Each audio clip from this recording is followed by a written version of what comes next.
प्रदेश के शिमला से, जहां पर प्रधानमंत्री को एक रोड शो भी करना है और इस वक्त ये प्रधानमंत्री का जो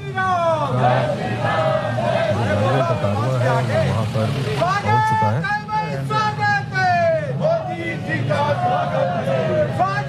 और आपको बता दें कि आज का दिन न सिर्फ हिमाचल प्रदेश के लिए बल्कि पूरे देश के लिए ये काफी महत्वपूर्ण है, क्योंकि मुख्य सम्मेलन हिमाचल प्रदेश की राजधानी शिमला में जरूर हो रहा है, लेकिन प्रधानमंत्री के संबोधन का इंतजार पूरे देश में लोगों को है। साथ ही साथ जो लाभार्थी हैं केंद्र सरकार की योजनाओं के, वो लाभार्थी विभिन्न प्रदेशों में, विभिन्न जिलों में वो लाभार्थी एक जगह पर एकत्र हैं और वहाँ पर पूरी व्यवस्था की गई है कि प्रधानमंत्री का संबोधन वो लोग सुने।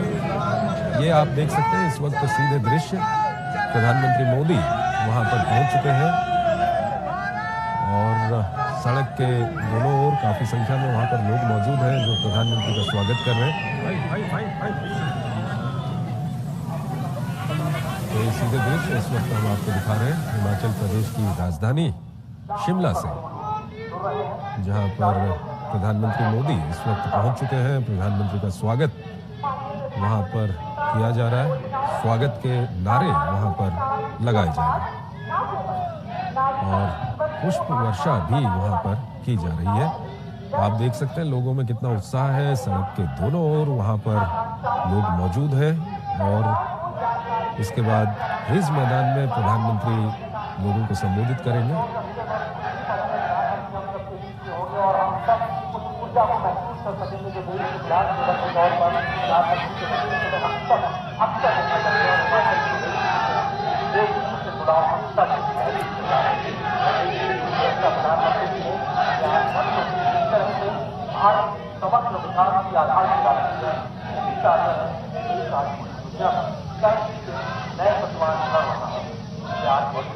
माननीय प्रधानमंत्री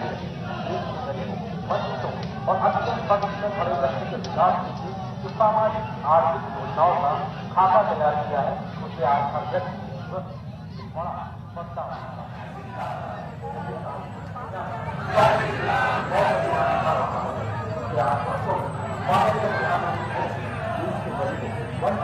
और अत्यंत पक्ष में खड़े व्यक्ति के विकास के लिए जो सामाजिक आर्थिक योजनाओं का खाका तैयार किया है, उसे आज हर व्यक्ति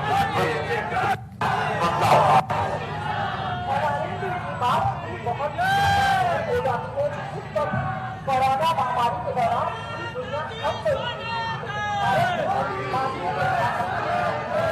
मोदी जी को जय श्री राम, मोदी जी को जय श्री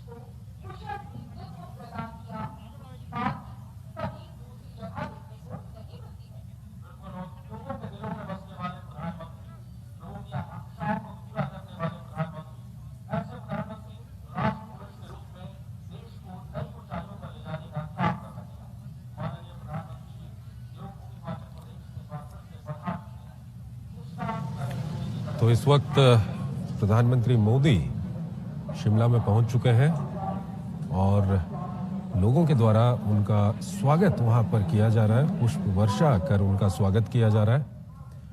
काफी महत्वपूर्ण दिन है आज का, न सिर्फ हिमाचल प्रदेश के लिहाज से बल्कि पूरे देश के लिहाज से, क्योंकि केंद्र सरकार के 8 साल पूरे होने के उपलक्ष्य में प्रधानमंत्री यहां पर हिमाचल प्रदेश की राजधानी शिमला में गरीब कल्याण सम्मेलन को संबोधित करेंगे और यहां पर शिमला में भी काफी संख्या में यहां पर लोग मौजूद हैं और साथ ही साथ देश के तमाम हिस्सों में जो लाभार्थी हैं वो प्रधानमंत्री के संबोधन का इंतजार कर रहे हैं। अनुज यादव हमारे साथ जुड़े हुए हैं।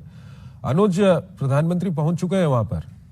देखिए, बिल्कुल निश्चित तौर पर प्रधानमंत्री नरेंद्र मोदी, जिसका यहाँ के लोग काफी इंतजार कर रहे थे, प्रधानमंत्री नरेंद्र मोदी ने अपने रोड शो की शुरुआत रेलवे बोर्ड बिल्डिंग से की है। अगर हम कहें तो विधानसभा की तरफ से जो रास्ता माल रोड की तरफ जाता है और आर्मी ट्रेनिंग कैंप होते हुए सीटीओ बिल्डिंग, जो ऐतिहासिक बिल्डिंग है, पुरानी अंग्रेजों के समय की बिल्डिंग है, वहां से निकलते हुए, क्योंकि यहाँ पर आपने देखा होगा साइड में जो आप तस्वीरें देख रहे हैं, यहाँ के स्थानीय लोगों के साथ साथ पर्यटक भी हैं। और मुझे लगता है आज पर्यटकों के लिए एक बहुत बड़ा तोहफा रहा कि आज प्रधानमंत्री नरेंद्र मोदी को अपनी आंखों से देख पा रहे हैं कि इससे पहले जो देश के अलग अलग इलाकों से जो पर्यटक आए हुए हैं वो टीवी के माध्यम से देखते थे, लेकिन आज उनको सीधा उनके एक तरह से कहें तो दर्शन करने का उनको अवसर प्राप्त हो रहा है। और ये हमने देखा था कल से ही, जब यहाँ पर तैयारियां चल रही थी तो टूरिस्ट लोग पूछते थे कौन आ रहे हैं, कि प्रधानमंत्री आ रहे हैं, कब आ रहे हैं, तो उनका कहना था कि अच्छा क्या हम लोग जा सकते हैं। तो निश्चित तौर पर लोगों को काफी इस बात का इंतजार था कि इस ऐतिहासिक जगह पर रिज के अंदर आज जो यहाँ पर आपको इतनी संख्या में जो यहाँ लोग दिखाई दे रहे हैं, शिमला और शिमला के आसपास के हिमाचल के, ये वो रिज मैदान है जो अमूमन इस पर्यटक और आज इस मैदान के यहाँ स्थानीय लोग नरेंद्र मोदी जब यहाँ पर संबोधन देंगे तो निश्चित तौर पर की योजना पूरे देश चल रही आने वाले सभी जो योजनाओं को चलाना है उसका सीधा संवाद आज लाभार्थियों के साथ प्रधानमंत्री नरेंद्र मोदी करेंगे। पिछले 8 सालों के अंदर क्या बदलाव आया, क्या उनके जीवन में आर्थिक तरक्की हुई, ये सब वो ऐसे बातें हैं जो सीधे लाभार्थियों से आज प्रधानमंत्री पूछेंगे। और ये शिमला के अंदर जो रिज मैदान से ये कल्याण सम्मेलन का आयोजन हो रहा है, इसको देश के अलग अलग इलाकों से, राज्यों से, जिला मुख्यालयों से लोग इसको देखेंगे। और ना सिर्फ देखेंगे बल्कि कई इलाकों से जो लाभार्थी हैं वो सीधे प्रधानमंत्री के साथ वो संवाद भी करेंगे। तो निश्चित तौर पर ये एक भव्य आयोजन है और भव्य आयोजन का मकसद ही गरीबों का कल्याण करना है। गरीबों के लिए किस तरह की जो योजनाएं थी, 16 करीब केंद्र सरकार की योजनाएं हैं और अलग अलग राज्य सरकार की योजनाएं हैं। इन राज्य सरकार की और केंद्र सरकार की योजनाओं ने किस तरीके से लोगों की तकदीर और तस्वीर को बदलने का काम किया है, ये निश्चित तौर पर उसका आज एक आकलन करने का दिन है। क्योंकि प्रधानमंत्री नरेंद्र मोदी को प्रधानमंत्री बने हुए 8 वर्ष हो चुके हैं और मोदी सरकार, केंद्र सरकार के 8 वर्ष हो चुके हैं। आज से करीब 8 साल पहले 2000 की अगर हम बात करें तो प्रधानमंत्री नरेंद्र मोदी ने शपथ लेते हुए सबसे पहले इस बात को कहा कि उनकी सरकार ये शोषितों के लिए, पिछड़ों के लिए समर्पित करेगी और उनकी योजनाओं के माध्यम से, केंद्र सरकार की योजनाओं के माध्यम से ये बात झलकती है कि गरीबों के कल्याण के लिए किस तरीके से काम किया गया। तो जो आप देख रहे हैं इसको SBI चौक के नाम से है, आर्मी ट्रेनिंग दिए है और बिल्कुल में यहाँ पर लोग अभिवादन प्रधानमंत्री क्या कर रहे हैं और लोगों को एक प्रधानमंत्री को देखने का भी। बिल्कुल अनुज, हम दर्शकों को लगातार ये दिखा रहे हैं कि किस तरह से वहां पर प्रधानमंत्री के ये आप सीधे दृश्य इस वक्त देख रहे हैं।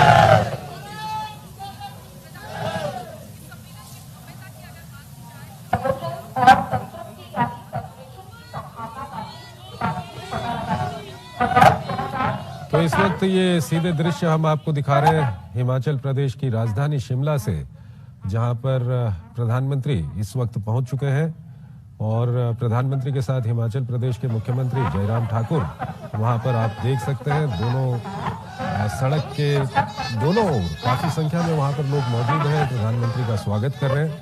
प्रधानमंत्री भी हाथ हिलाकर उनका अभिवादन स्वीकार कर रहे हैं और इसके बाद प्रधानमंत्री रिज मैदान में पहुंचेंगे, जहां पर काफी संख्या में लोग प्रधानमंत्री का इंतजार कर रहे हैं। वहां पर गरीब कल्याण सम्मेलन को प्रधानमंत्री संबोधित करेंगे और आपको बता दें कि ये सम्मेलन न सिर्फ हिमाचल प्रदेश के लिहाज से बल्कि पूरे देश के लिहाज से काफी महत्वपूर्ण है।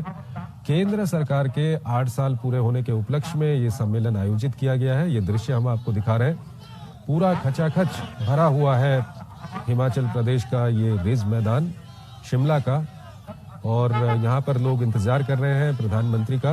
प्रधानमंत्री यहाँ पर लोगों को संबोधित करेंगे, साथ ही साथ पूरे देश में विभिन्न प्रदेशों में विभिन्न जिलों में जो लाभार्थी लोग हैं, केंद्र सरकार की योजनाओं का फायदा जिन लोगों को मिला है वो लोग एकत्र हैं, वो भी प्रधानमंत्री का संबोधन सुनेंगे। और साथ ही साथ प्रधानमंत्री किसान सम्मान निधि की किस्त भी, जो छोटे किसान हैं जिनको किसान सम्मान निधि दी जाती है, उसकी किस्त भी उनके खातों में यहाँ से अंतरित करेंगे। तो काफी महत्वपूर्ण दिन न सिर्फ हिमाचल प्रदेश के लिए बल्कि पूरे देश के लिए। ये दृश्य हम आपको दिखा रहे हैं शिमला के रिज मैदान के, जहां पर खचाखच ये मैदान भरा हुआ है और वहां पर लोग इंतजार कर रहे हैं प्रधानमंत्री मोदी का। और कुछ देर पहले हमने आपको दृश्य दिखाए थे, प्रधानमंत्री मोदी शिमला में आपने देखा था कि सड़क के दोनों ओर वहां पर काफी संख्या में लोग मौजूद हैं और प्रधानमंत्री नरेंद्र मोदी लगातार उनका अभिवादन स्वीकार कर रहे थे। लोग प्रधानमंत्री का वहां पर स्वागत कर रहे थे और ये दृश्य हम आपको दिखा रहे हैं शिमला के रिज मैदान के। और लगातार हमारे संवाददाताओं से हम बातचीत भी कर रहे थे कि केंद्र सरकार के 8 साल के अगर हम कामकाज की बात करें तो कई सारे ऐसे कदम केंद्र सरकार की ओर से उठाए गए हैं, केंद्र सरकार की योजनाएं हैं जिनका फायदा गरीब लोगों को मिला है। और यही कारण है कि यहाँ पर ये गरीब कल्याण सम्मेलन यहाँ पर किया जा रहा है। चाहे हम मुद्रा योजना की बात करें, उज्ज्वला गैस की बात करें या उसके अलावा गरीबों को घर देने की बात करें, ये सब वो योजनाएं हैं जिनका फायदा लोगों को मिला है, आम लोगों को मिला है। और वही लोग जिनको इन योजनाओं का फायदा मिला हुआ है वो आज प्रदेश के विभिन्न प्रदेशों के विभिन्न जिलों में वो लोग एकत्र हैं। प्रधानमंत्री वर्चुअल माध्यम से यहाँ से उनको भी संबोधित करेंगे। और साथ ही साथ इन 8 सालों की हम बात करें तो कई ऐसा वक्त भी कई बार आया है, चाहे हम पुलवामा की बात करें, उसके बाद जिस तरह से सर्जिकल और एयर स्ट्राइक की बात करें, गलवान में क्या कुछ हुआ उसकी हम बात करें, कश्मीर में किस तरह से वहां पर धारा 370 वहां से हटाई गई उसकी हम बात करें, तो ये सब वो कदम है, वो पहलू हैं केंद्र सरकार के 8 साल के जिन पर ध्यान देना काफी जरूरी है। अनुज यादव हमारे संवाददाता वहां पर मौजूद है शिमला में। अनुज, क्या कुछ उत्साह है वहां पर?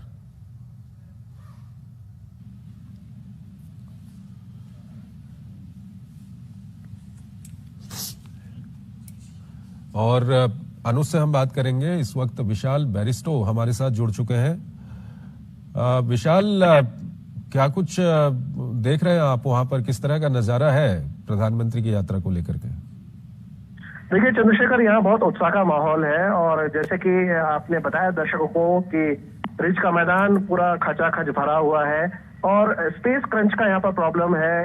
इस वजह से सड़क के एक तरफ यहाँ पर लोग खड़े होकर उन्होंने फूलों की बारिश की और स्पेस क्रंच होने के बावजूद लोगों का उत्साह को देखते हुए सरकार ने ये इंतजाम किए कि प्रधानमंत्री का वो स्वागत कर सके। और प्रधानमंत्री के स्वागत में जो सड़क का रास्ता था रिज मैदान तक, वो फूलों की बारिश हुई वहां पर। और अब वहां पर सड़कों पर गुलाब की पत्तियां, पंखुड़ियां माफ कीजिए, वो बिखरी हुई दिखाई देती हैं। तो वो बहुत खुश है अपने नेता के आगमन पर और उन्हें बड़ा गौरव महसूस हो रहा है, क्योंकि मोदी सरकार ने 8 साल पूरे तो किए, लेकिन शिमला की धरती को उन्होंने चुना कि वो शिमला में आकर भारत के जनता से मुखातिब हों। और जैसे कि आप दर्शकों को बता रहे थे कि वो यहाँ पर गरीब कल्याण सम्मेलन का आयोजन किया गया है, यहाँ पर 11वीं किस्त भी रिलीज करेंगे किसानों के लिए। लेकिन एक इंपॉर्टेंट बात मैं और बताना चाहूंगा कि आज ही प्रधानमंत्री यहीं से जो देश के मुख्यमंत्री हैं तमाम उनसे वर्चुअली भी कनेक्ट करेंगे। तो एक तरह से संदेश जाएगा कि पिछले 8 सालों का रिपोर्ट कार्ड प्रधानमंत्री नरेंद्र मोदी पेश करने जा रहे हैं और वो इसके साथ साथ लोगों से भी जानेंगे कि मैंने ये काम करके दिखाया, आप तक कितना लाभ पहुंचा, आप अपने एक्सपीरियंसेस बताएं।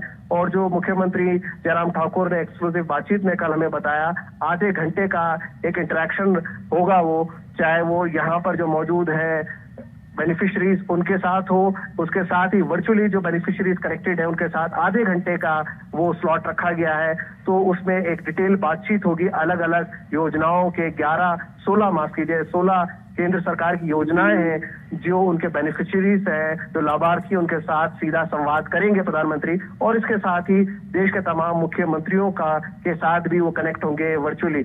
आप अपनी स्क्रीन पर देख सकते हैं किस तरह का उत्साह था। प्रधानमंत्री ने अपनी गाड़ी छोड़ी और पैदल चल पड़े और लोगों का उत्साह देखते ही बनता है।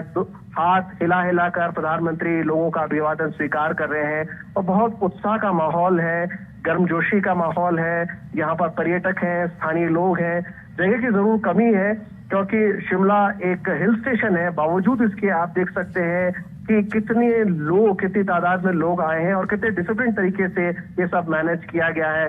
कल हमारी खास बातचीत में जयराम ठाकुर जो मुख्यमंत्री, उन्होंने कहा था कि एक भव्य आयोजन होगा जो देखते ही बनेगा। उसका डिटेल उन्होंने हमारे साथ शेयर नहीं किया। उन्होंने कहा आप खुद देखेंगे और जानेंगे कि तमाम जो स्पेस क्रंच है और तमाम जो चैलेंजेस है उसके बावजूद हमने सिक्योरिटी को कॉम्प्रोमाइज नहीं किया है, हमने पर्यटकों के आवाजाही में कोई बाधा नहीं डाली है। इसके साथ साथ प्रधानमंत्री का जो आयोजन हो रहा है उसमें जो भी शरीक होना चाहे, क्योंकि उन्होंने दावत दी थी सभी लोगों को कि आप इसमें जरूर शरीक हो, जो आप शिमला आ सकते हैं जरूर आए, जो शिमला में मौजूद हैं वो रिज मैदान तक पहुंचे। जहां कहीं भी आप प्रधानमंत्री से मिलना चाहें, उनको देखना चाहें, आप जरूर उनके इस्तकबाल के लिए वहां मौजूद हो। और साथ ही जो लोग नहीं पहुंच पा रहे वो वर्चुअली कनेक्टेड रहे। तो ये एक ऐतिहासिक दिन है, न सिर्फ शिमला के लिए बल्कि पूरे देश के लिए। और एक मैसेज गया कि 8 साल के जो सरकार रही है मोदी सरकार की, उसमें किस तरह से बदलाव आए, किस तरह से भारत आगे बढ़ा।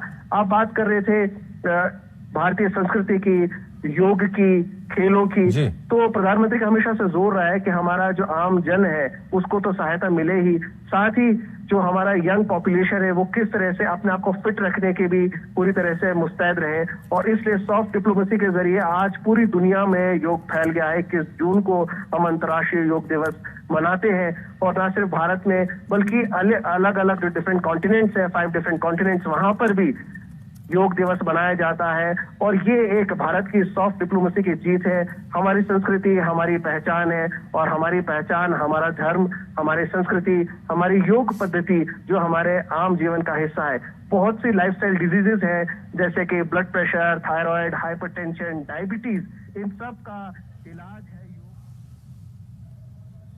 अगर देश की आत्मनिर्भरता की बात की जाए तो बीते 8 वर्षों में जिस तरह से हिंदुस्तान ने आत्मनिर्भरता के शिखर को छूने का काम किया है वो साफ तौर से इस बात को रेखांकित करता है कि प्रधानमंत्री श्री नरेंद्र मोदी जी की जो दूरदृष्टि है वो साफ तौर से भारत को उस ओर ले जा रही है जहां पे भारत आज विश्व गुरु बनने की ओर सीधे तौर पे अग्रसर नजर आ रहा है। हम सबके बेसब्री से जिस पल का इंतजार है, बस अब कुछ ही पलों में वो क्षण आने वाला है जब हम सब यहाँ पे खुद माननीय श्री नरेंद्र मोदी जी प्रधानमंत्री को यहां पर अपने बीच पाएंगे और वो क्षण बहुत जल्दी हम सबके बीच आने वाला है। वो हलचल हम सबको साफ नजर आ रही है। आप सबका जो उत्साह है, आप सबके जो बातें हैं, आप सबके ऊर्जा के जो संकेत है वो साफ तौर से इस पूरे आभा मंडल में नजर आ रहे हैं। बीते अगर समय की बात की जाए तो प्रधानमंत्री जी की मौजूदगी, और अब मंच पे देख सकते हैं केंद्रीय सूचना एवं प्रसारण, युवा एवं खेल मामलों के मंत्री श्री अनुराग सिंह ठाकुर जी भी पधार चुके हैं।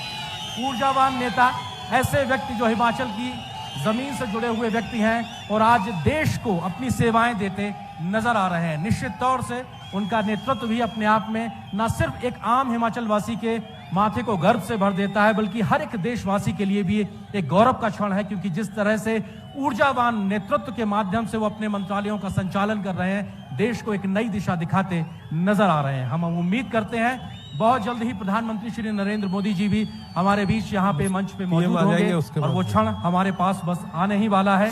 और हम उम्मीद करते हैं कि आज हम उनके मुखारबिंद से तमाम ऐसी बातों का जिक्र सुनेंगे कि बीते 8 वर्षों में कैसे एक नए भारत का निर्माण हुआ है, कैसे एक नए भारत की आधारशिला रखी गई है और अब एक नए भारत यहां से कैसे आगे बढ़ता नजर आएगा, क्योंकि सबका साथ, सबका विकास, सबका विश्वास और सबके प्रयास का जो मूल मंत्र है वो कैसे जमीन पे पूरा हुआ है, इसकी बानगी हिमाचल प्रदेश के कोने कोने में नजर आती है। और आज जिस प्रकार से उत्साहित तमाम आप लोग यहां नजर आ रहे हैं, ये इस बात की बानगी है कि सरकार की जो तमाम योजनाएं हैं, केंद्र सरकार की जो तमाम योजनाएं हैं, राज्य सरकार की जो तमाम योजनाएं हैं, आप लोगों तक पहुंची है, उसका लाभ आप तक पहुंच रहा है। और शायद उसी वजह से सरकार और समाज का जो एक जुड़ा हुआ आपसी संबंध है वो साफ तौर पे नजर आता दिखाई पड़ रहा है। और हम सबके इंतजार की घड़ियां खत्म होने की ओर हैं और हम उम्मीद कर रहे हैं आपसे कुछ ही क्षणों में प्रधानमंत्री माननीय नरेंद्र मोदी जी हम सबके बीच मौजूद होंगे। और हम जिस बात का जिक्र लगातार कर रहे थे, तमाम केंद्रीय योजनाओं की अगर बात की जाए तो लगभग 16 ऐसी केंद्रीय योजनाओं से जुड़े हुए तमाम जो लाभार्थी हैं उनसे प्रधानमंत्री श्री नरेंद्र मोदी जी अब से कुछ देर बाद यहाँ के इस कार्यक्रम से, इस मंच से संवाद भी स्थापित करेंगे। प्रधानमंत्री श्री नरेंद्र मोदी जी का हमेशा से इस बात का कहीं ना कहीं संकल्प रहता है कि जनता के साथ, आम लोगों के साथ में जुड़ाव रहे, सीधा संवाद स्थापित करें और जो बातें आम लोगों के, आम जन के मन से निकल के आती हैं उनको योजनाओं के रूप में साकार रूप दें, उसको आकार दें। और शायद यही वजह है कि आज दिल्ली से निकलने वाली योजना बहुत व्यवहारिक तरीके से जमीन पर उतरती नजर आती है। न सिर्फ वक्त से पहले तमाम योजनाएं अपना लक्ष्य हासिल कर रही हैं, बल्कि आम भारतवासी के जिंदगी में एक बड़ा बदलाव लेकर आ रही हैं। और इस बदलाव के वाहक के तौर पर हम सबके लोकप्रिय यशस्वी प्रधानमंत्री माननीय श्री नरेंद्र मोदी जी हम सबके बीच पहुंच चुके हैं और हम उम्मीद कर रहे हैं अब से कुछ क्षणों में वो हमारे बीच पहुंचेंगे। और ये एक मौका होगा हमारे अपने इस देश के हर एक भारतवासी के लिए गौरवान्वित होने का, क्योंकि ऐसे व्यक्ति को अपने प्रधानमंत्री के रूप में पाकर हर भारतवासी खुद को गौरवान्वित महसूस करता है। और ये ऊर्जा आप सबके इस प्रकार के गर्माहट भरे संकेतों में साफ तौर से नजर आ रही है। और जिस तरह से आप मोदी जी का नारा लगा रहे हैं, उनकी स्वीकार्यता न सिर्फ हिमाचल, न सिर्फ देश, बल्कि भारतीय भौगोलिक सीमाओं के आगे जाती नजर आती है। और प्रधानमंत्री जी की एक विश्व नेता के तौर पर, वैश्विक नेता के तौर पर जो एक स्वीकार्यता है आज वो दुनिया मानती है।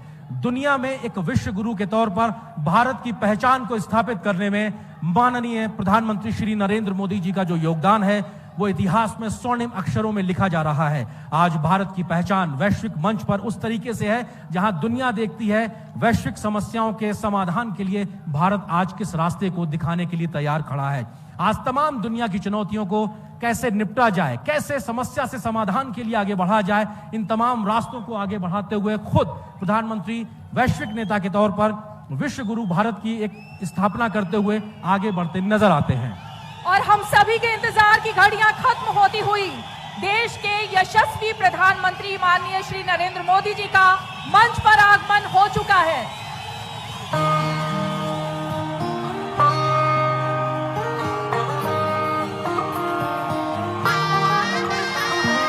जन जन ने निर्णय लेकर भारत की सूरत बदली है। कदम कदम पे जनता मोदी जी के साथ चली है। 8 साल में हमने संभव को संभव कर डाला है। के सूरज का देखो पश्चिम में भी उजाला है। रात गई अब दिन आएगा भी तो ये बस भोर है। ये भारत का नया दौर है, ये भारत का नया दौर है, ये भारत का नया दौर है, ये भारत का नया दौर है, भारत का नया दौर है, ये भारत का नया दौर है, ये भारत का नया। माननीय प्रधानमंत्री जी, हम सब आपका मंच पर स्वागत करते हैं। मंच पर मौजूद हिमाचल प्रदेश के राज्यपाल श्री राजेंद्र विश्वनाथ अर्लेकर जी, हिमाचल प्रदेश के मुख्यमंत्री श्री जयराम ठाकुर जी, केंद्रीय सूचना एवं प्रसारण और खेल एवं युवा मामलों के मंत्री श्री अनुराग सिंह ठाकुर जी, हिमाचल प्रदेश सरकार के शहरी विकास मंत्री श्री सुरेश भारद्वाज और शिमला से लोकसभा के सांसद एवं प्रदेश बीजेपी अध्यक्ष श्री सुरेश कुमार कश्यप जी का भी हम स्वागत करते हैं। आप सभी की गरिमामयी उपस्थिति इस कार्यक्रम की शोभा बढ़ा रही है। माननीय प्रधानमंत्री जी, आपका देवभूमि हिमाचल प्रदेश से बहुत लंबा नाता रहा है और माननीय आपकी आज की यह यात्रा इस जुड़ाव को और ज्यादा मजबूत कर रही है। कार्यक्रम की शुरुआत में सबसे पहले हम आमंत्रित करना चाहेंगे हिमाचल प्रदेश के आदरणीय मुख्यमंत्री श्री जयराम ठाकुर जी को कि वो आए और दुनिया के सबसे लोकप्रिय नेता, देश के यशस्वी प्रधानमंत्री जी का स्वागत करें। और हिमाचल की पहचान के तहत यहाँ पे स्वागत होता हुआ अतिथि देवो भव की परंपरा को आगे बढ़ाते हुए माननीय प्रधानमंत्री जी का हिमाचल की पहचान यहाँ की शॉल और टोपी से स्वागत किया जा रहा है।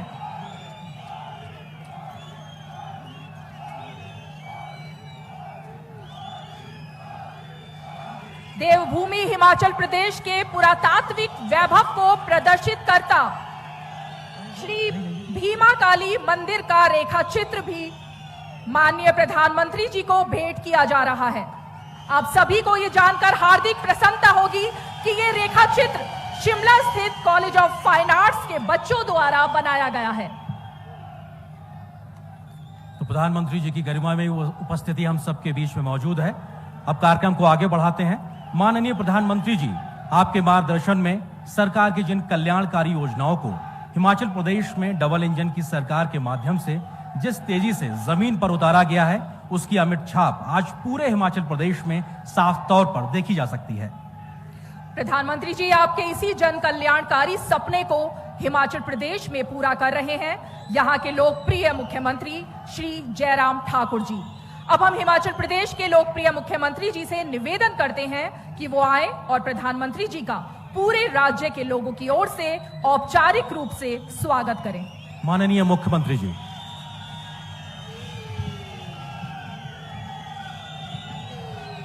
भारत माता की, भारत माता की, भारत माता की।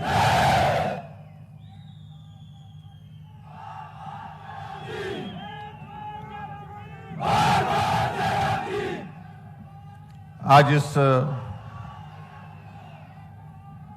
बहुत ही ऐतिहासिक पल पर गरीब कल्याण सम्मेलन के इस कार्यक्रम में देवभूमि हिमाचल प्रदेश के शिमला के इस ऐतिहासिक रिज के मैदान में हम सबको अपना आशीर्वाद देने के लिए पहुंचे हमारे देश के यशस्वी प्रधानमंत्री और हम सबके प्रेरणा स्रोत आदरणीय श्री नरेंद्र भाई मोदी जी, हिमाचल प्रदेश के माननीय राज्यपाल महोदय श्री राजेंद्र विश्वनाथ अर्लेकर जी, केंद्रीय युवा सेवाएं एवं खेल तथा सूचना एवं प्रसारण मंत्री आदरणीय श्री अनुराग ठाकुर जी, वर्चुअल माध्यम से हमारे साथ जुड़े सभी प्रदेशों के माननीय मुख्यमंत्रीगण, मंत्रीगण, सांसदगण, शिमला के हमारे लोकप्रिय विधायक और शहरी विकास मंत्री आदरणीय श्री सुरेश भारद्वाज जी, शिमला के लोकप्रिय सांसद और भारतीय जनता पार्टी के हमारे हिमाचल प्रदेश के सम्माननीय अध्यक्ष आदरणीय श्री सुरेश कश्यप जी, यहां उपस्थित सभी भाइयों बहनों और पत्रकार मित्रों, मैं आज के इस ऐतिहासिक कार्यक्रम में आदरणीय नरेंद्र भाई मोदी जी का इस देवभूमि हिमाचल प्रदेश में हार्दिक अभिनंदन करता हूं, स्वागत करता हूं।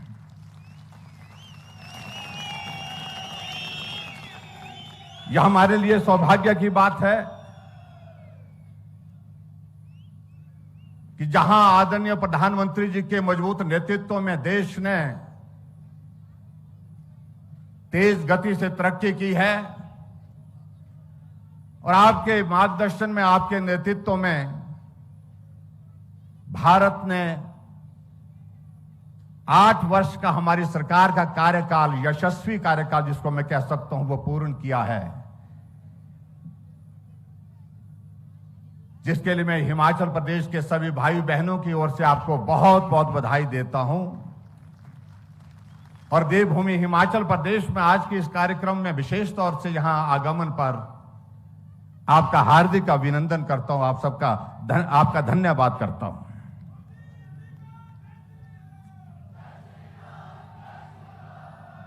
हिमाचल आपके दिल के बहुत करीब है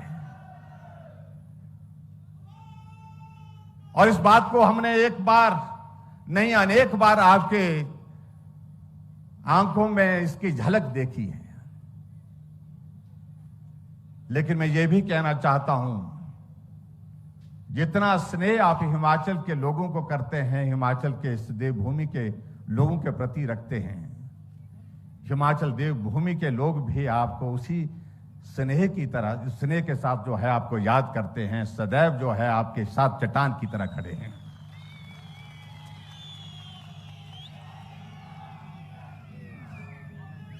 बहुत लंबे समय तक आपका हिमाचल प्रदेश में संगठन की दृष्टि से काम करने का जो कार्यकाल रहा है, एक नहीं अनेक जगह आपका जाना हुआ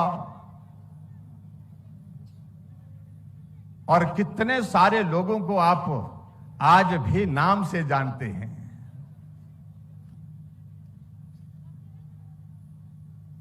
सुरेश भारद्वाज जी कह रहे थे माननीय प्रधानमंत्री जी से, जाखू का जिक्र कर रहे थे कि चलो आज जाखू भी जा आते हैं। आदरणीय प्रधानमंत्री जी ने कहा कि जाने का तो बहुत मन है, जहां आप बोलेंगे वहां जाने के लिए हम तैयार हैं। लेकिन इसी पल आपने एक बात और याद की कि क्या वो दीपक अभी भी पैदल जाता है? एक छोटे से कार्यकर्ता, हमारा संगठन का कार्यकर्ता, उनको भी आज नाम से आप स्मरण करके जो है, जैसे आप अन्नाडेल पहुंचे तो आपने स्मरण किया, स्वाभाविक रूप से ये एक रिश्ता बताता है, ये रिश्ता बहुत मजबूत है हिमाचल के साथ। हम अभी आते आते मैं संकोच भी कर रहा था। संकोच इसलिए कर रहा था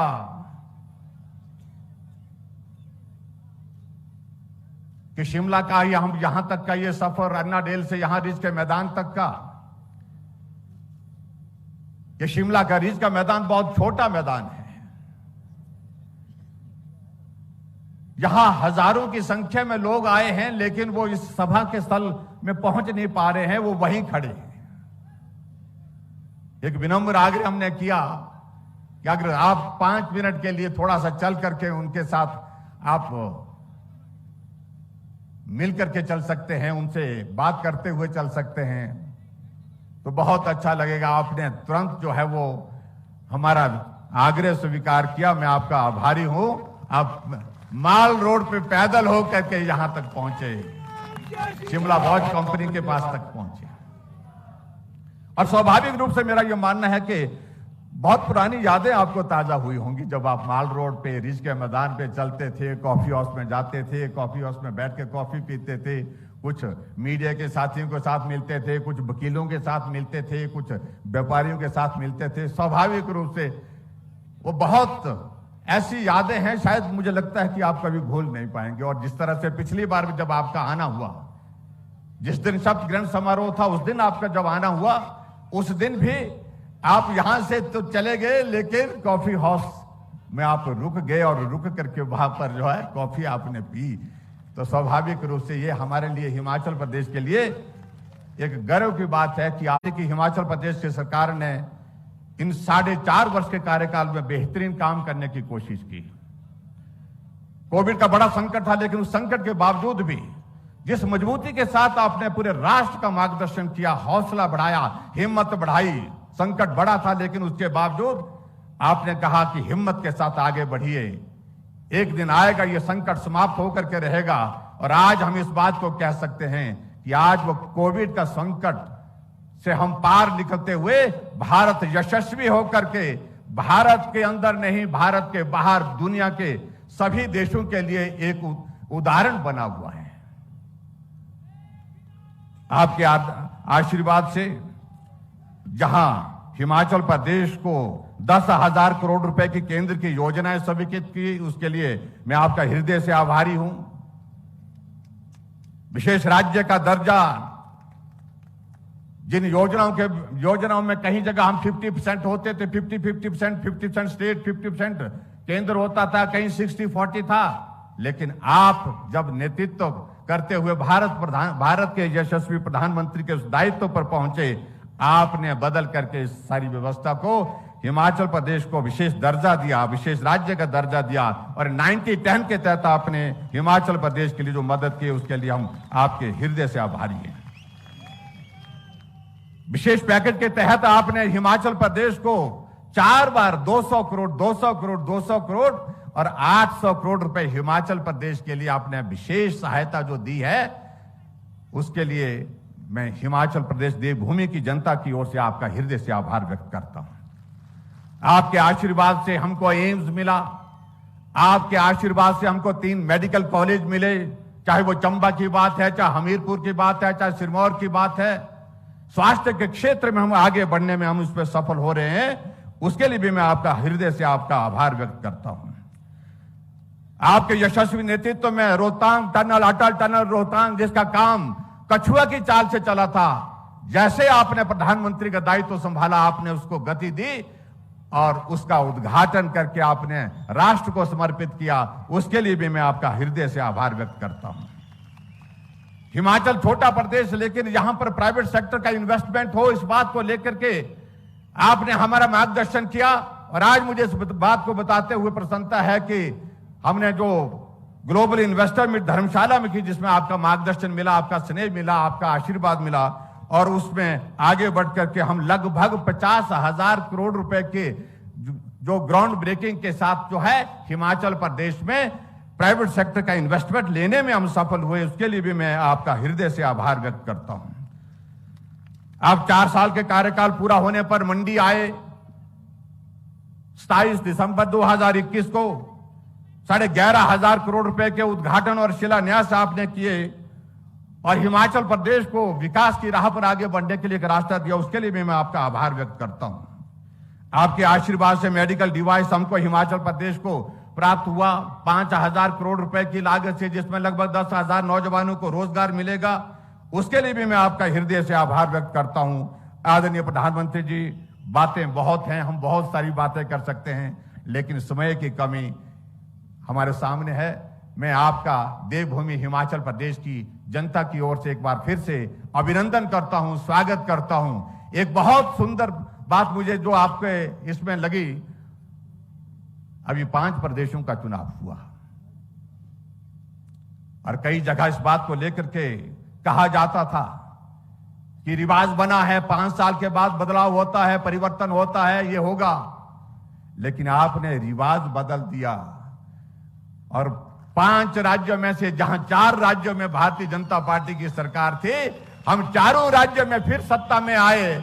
और ये रिवाज बदलने की बात मैं इसलिए भी कह रहा हूं क्योंकि हिमाचल में भी कुछ लोग ऐसे ही कहते हैं और आपके आशीर्वाद से जो रिवाज बदला है, अब की बार हिमाचल प्रदेश में भी इस रिवाज को बदलेंगे। आपके आशीर्वाद से हम आगे बढ़ेंगे। आपके आशीर्वाद से मार्गदर्शन में यहां सरकार चल रही है और फिर से सरकार बनाएंगे। इतनी ही बात कहते हुए एक बार फिर से आप शिमला पहुंचे। शिमला के इस ऐतिहासिक कार्यक्रम में जहां आप राष्ट्र को भी आज पूरे सभी मुख्यमंत्री को संबोधित करने वाले हैं, आपका हृदय से बहुत बहुत अभिनंदन, बहुत बहुत धन्यवाद। नमस्कार, जय हिंद, जय हिमाचल। माननीय मुख्यमंत्री श्री जयराम ठाकुर जी, आपका बहुत बहुत धन्यवाद और आभार। माननीय प्रधानमंत्री जी, एक वक्त था कि शहरी और ग्रामीण भारत के अंतर को लेकर देश दुनिया में चर्चा हुआ करती थी, लेकिन बीते कुछ वर्षों में प्रधानमंत्री जी आपके नेतृत्व में जिस तरह से सामाजिक आर्थिक योजनाओं ने पूरे भारत में विकास की अविरल धारा बहाई है, उसी का असर है कि आज हमारे गांव शहरी सुविधाओं से सुसज्जित हो रहे हैं, तो हर गरीब और वंचित व्यक्ति को उसके हिस्से का पूरा हक वक्त पर पारदर्शी तरीके से मिल रहा है। और अब हम इसी परिवर्तन को रेखांकित करती कुछ प्रमुख योजनाओं पर आधारित एक वीडियो फिल्म को दिखाएंगे, जो दर्शाती है कि कैसे लोगों की जिंदगी में एक बड़ा बदलाव आ रहा है।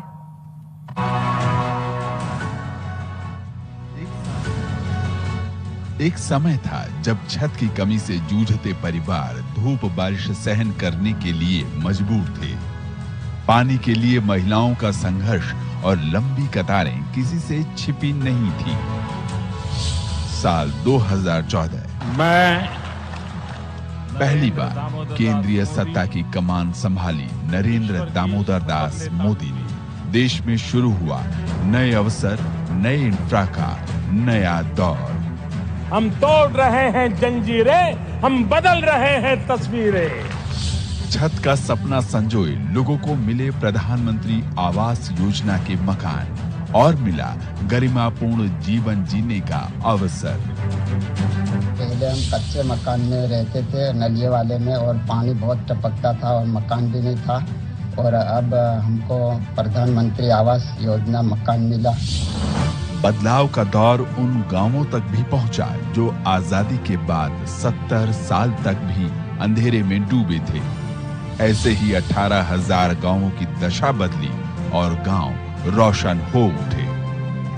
वंचितों, शोषितों के सामाजिक आर्थिक स्थिति को बदलने में उज्ज्वला योजना ने भी अहम भूमिका निभाई और निशुल्क गैस कनेक्शनों ने करोड़ों महिलाओं और परिवारों की जिंदगी बदल दी।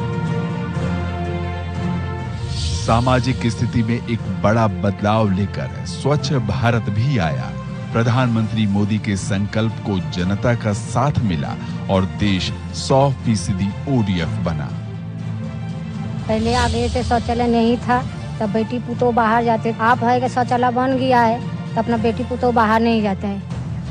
साल 2020 जब देश के सामने कोविड-19 महामारी की चुनौती आई, तब सरकार मददगार बन सामने आई।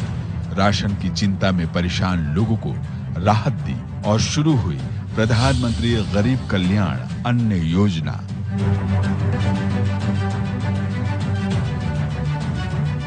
उसी दौरान one nation one ration card को भी लागू किया गया, जिसके बाद राशन कार्ड धारी देश के किसी भी सार्वजनिक वितरण प्रणाली की दुकान से राशन ले सकता है।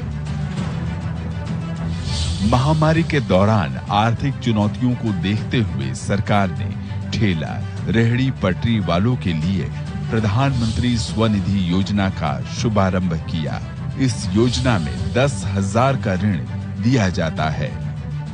बैंक और नगर निगम के प्रयासों के द्वारा सर मुझे आसानी से 10,000 का ऋण उपलब्ध हो गया। सर मैं वो 10,000 का ऋण चुका चुकी हूँ, मुझे 20,000 का भी ऋण प्राप्त हो गया है। सर प्रधानमंत्री मोदी के नेतृत्व वाली सरकार ने सामाजिक सुरक्षा का दायरा बढ़ाते हुए किसानों, श्रमिकों के लिए जहां मानधन पेंशन योजना की शुरुआत की, तो सभी के लिए अटल पेंशन योजना की भी। साथ ही किसान सम्मान निधि के तहत सरकार देश के किसानों को सालाना 6,000 रुपए की सम्मान राशि दे रही है। इसके अलावा प्रधानमंत्री स्वामित्व योजना के जरिए संपत्ति विवाद को कम करने और ग्रामीण इलाकों में मालिकाना हक सौंपे जाने की एक बड़ी पहल भी हुई। आर्थिक सामाजिक विकास की कड़ी में एक और महत्वपूर्ण योजना जल जीवन मिशन देश में शुरू हुई। पानी की कमी से जूझते इलाकों तक पाइप के जरिए शुद्ध पेयजल पहुंचा और करोड़ों परिवारों के जीवन स्तर पे आमूलचूल सुधार हुआ। जल जीवन मिशन की तरफ से घर घर टोटियां लग गई हैं, अब कोई दिक्कत नहीं। जरूरत कुपोषण के कुचक्र को तोड़ने की भी थी। सरकार ने चुनौती का समाधान करने के लिए साल 2017 में मातृ वंदना योजना और साल 2018 में राष्ट्रीय पोषण अभियान की शुरुआत की। सरकार ने स्वास्थ्य सुविधाओं को विस्तार देते हुए आयुष्मान भारत जैसी महत्वाकांक्षी योजना भी शुरू की। योजना से 10 करोड़ से अधिक परिवारों को मिली सालाना 5 लाख रुपए के मुफ्त इलाज की निश्चिंतता। अब एक और जहां गरीबों का इलाज आसानी से हो पा रहा है, वहीं जन औषधि केंद्रों ने मरीजों तक सस्ती दवाएं पहुंचाने में बड़ी भूमिका निभाई है। मेरी दवाइयाँ जो है 5,000 की आती थी और अब मेरी दवाएं 1,500 की आती हैं। मोदी जी, मैंने ईश्वर को तो नहीं देखा, लेकिन मैंने आपको ईश्वर के रूप में देखा है। आपको बहुत बहुत धन्यवाद। रोजगार और उद्यम को बढ़ावा देने के लिए चलाई जा रही मुद्रा योजना ने देश में 35 करोड़ लोगों के सपनों को उड़ान दी है। बीते 8 साल में प्रधानमंत्री मोदी की सरकार के प्रयासों का ही नतीजा है कि अब गरीब, किसान, मजदूर, दलित, पिछड़ा और शोषित वर्ग को सम्मान और स्वाभिमान मिला है। करोड़ों लोगों को 4 लाख रुपया तक के दुर्घटना और जीवन बीमा की सुविधा मिली। करोड़ों भारतीयों को 60 वर्ष की आयु के बाद एक निश्चित पेंशन की व्यवस्था मिली। अपना पक्का घर, टॉयलेट, गैस कनेक्शन, बिजली कनेक्शन, पानी का कनेक्शन, बैंक में खाता, ऐसी सुविधाओं के लिए तो गरीब सरकारी दफ्तरों के चक्कर काट काट करके की जिंदगी पूरी हो जाती, वो हार जाते थे। हमारी सरकार ने इन सारी परिस्थितियों को बदला। मेरा सपना है सैचुरेशन, 100% लक्ष्य को तरफ हमें आगे बढ़े। मोदी सरकार ने कल्याणकारी योजनाओं की दिशा में कई मंजिलें तय की हैं, लेकिन लक्ष्य 100% का है। सेवा, सुशासन और गरीब कल्याण का मंत्र लिए सरकार लगातार देश की विकास यात्रा को और तेज गति दे रही है। नई ऊर्जा, नए लक्ष्यों के साथ प्रधानमंत्री मोदी का संकल्प 130 करोड़ लोगों के सपनों का नया भारत बनाने का है।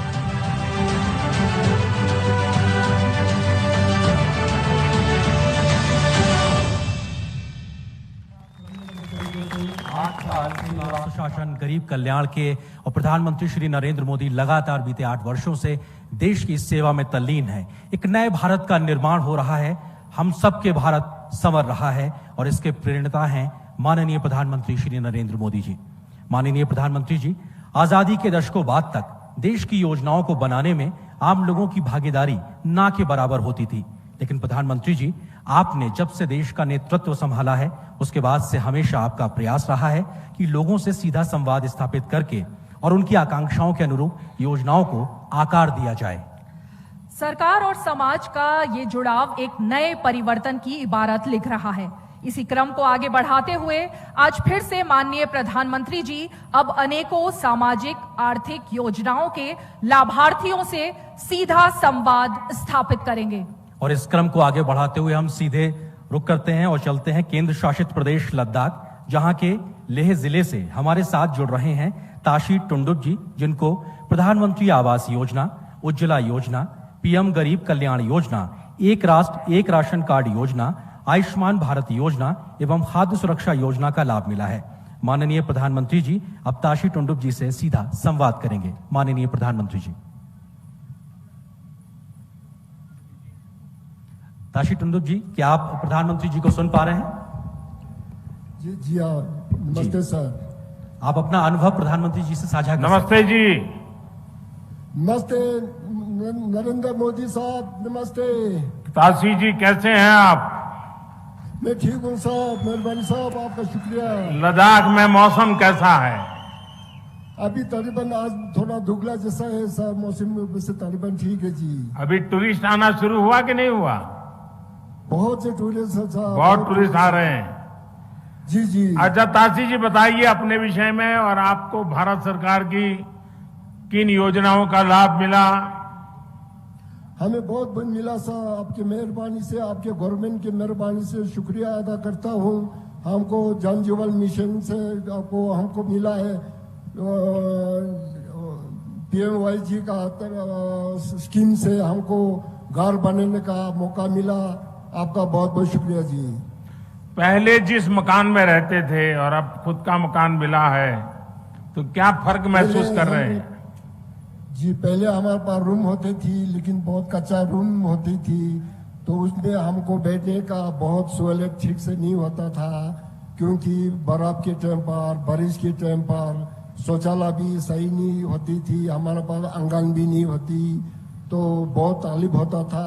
अभी आपके मेहरबानी से हमें पैसा मिला, तो हमको स्कीम के हिसाब से हमको पैसा मिला, हमको अपना पक्का घर मिला, बहुत मिला, अच्छा मिला, शौचालय भी बनाया, अटैच बाथरूम मिला, आंगन मिला, बहुत मैं खुशी हूँ, बहुत अच्छे हूँ साहब। तासी जी, आपने तो सेना में रह करके ये मातृभूमि की रक्षा के लिए अपनी जवानी खपा दी, और आज भी आपके दिल में उतनी ही भक्ति, उतना ही प्यार बना पड़ा है, और हम लोगों का कर्तव्य बनता है कि आप जैसे देश के होनहार नागरिकों के लिए जो भी कर सकते हैं, करने का प्रयास करना चाहिए। तासी जी, योजनाओं को प्राप्त करने में आपको कोई दिक्कतें आई क्या? सरलता से प्राप्त कर पाए आप? मेरे को कुछ दिक्कत नहीं आया जी। मेरे को जो आपका स्कीम का हमें पे ये पता चला कि आपका टीवी चैनल में पता चला, उसके बाद तुरंत मुझे आपका गवर्नमेंट डिपार्टमेंट जो म्युनिसिपल कम्युनिटी है उनका टीम आके हमारा मोहल्ले में आके हमें गाइडलाइन दिया कि ऐसे है, ऐसे मिलेंगे, ऐसे करेंगे, आपको कर सकता है। तो फिर हमने बोला, आपको उन लोगों ने ये बोला कि आपके पास जमीन है या कुछ है क्या? पैसा तो आपके पास नहीं होंगे वो नहीं बताएंगे, जमीन है, कागज है क्या? बोला। फिर उन्होंने हमको गवर्नमेंट में आके हमारे पास आया, जमीन देखा, नाप तोल किया, जो भी कर दिया। फिर उन्होंने बोला आपको जो मिल जाए, हमें ये शुरुआत नहीं देंगे कि मिल सकता है कि आपको ऑफिस में आ गया, आप में हम फॉर्म देंगे, सिलेक्शन हो गया तो, ना सेलेक्ट हो तो आपको सेलेक्ट नहीं होंगे, होगा तो आपको पैसा मिल जाएंगे कहा था। तासी जी, मैं आपका बहुत बहुत आभारी हूं जो भावना आपने व्यक्त की, और देशवासी दूर सुदूर लद्दाख से तासी जी को सुन रहे हैं, और मैं आज हिमाचल में शिमला में आपसे बात कर रहा हूं। मेरे लिए बड़ी खुशी की बात है। Thank you sir. Tasi ji, नमस्कार। बहुत बहुत धन्यवाद माननीय प्रधानमंत्री जी। और अब हम रुख करते हैं बिहार के बांका जिले का, जहां से हमारे साथ जुड़ रही हैं ललिता देवी जी। आपको प्रधानमंत्री आवास योजना ग्रामीण, स्वच्छ भारत मिशन ग्रामीण, जल जीवन मिशन, प्रधानमंत्री उज्ज्वला योजना का लाभ मिला है। अब हम माननीय प्रधानमंत्री जी से निवेदन करेंगे कि वो ललिता देवी जी से इन योजनाओं को लेकर उनके अनुभव साझा करें। ललिता देवी जी, प्रणाम। प्रणाम सर। ललिता जी, बताइए अपने विषय में। पतिना विजय दास, घर पसिया, पंचायत डुमरिया, प्रखंड बेलर, जिला बांका। अच्छा ललिता जी, आपको सरकार की किन योजनाओं का लाभ मिला है?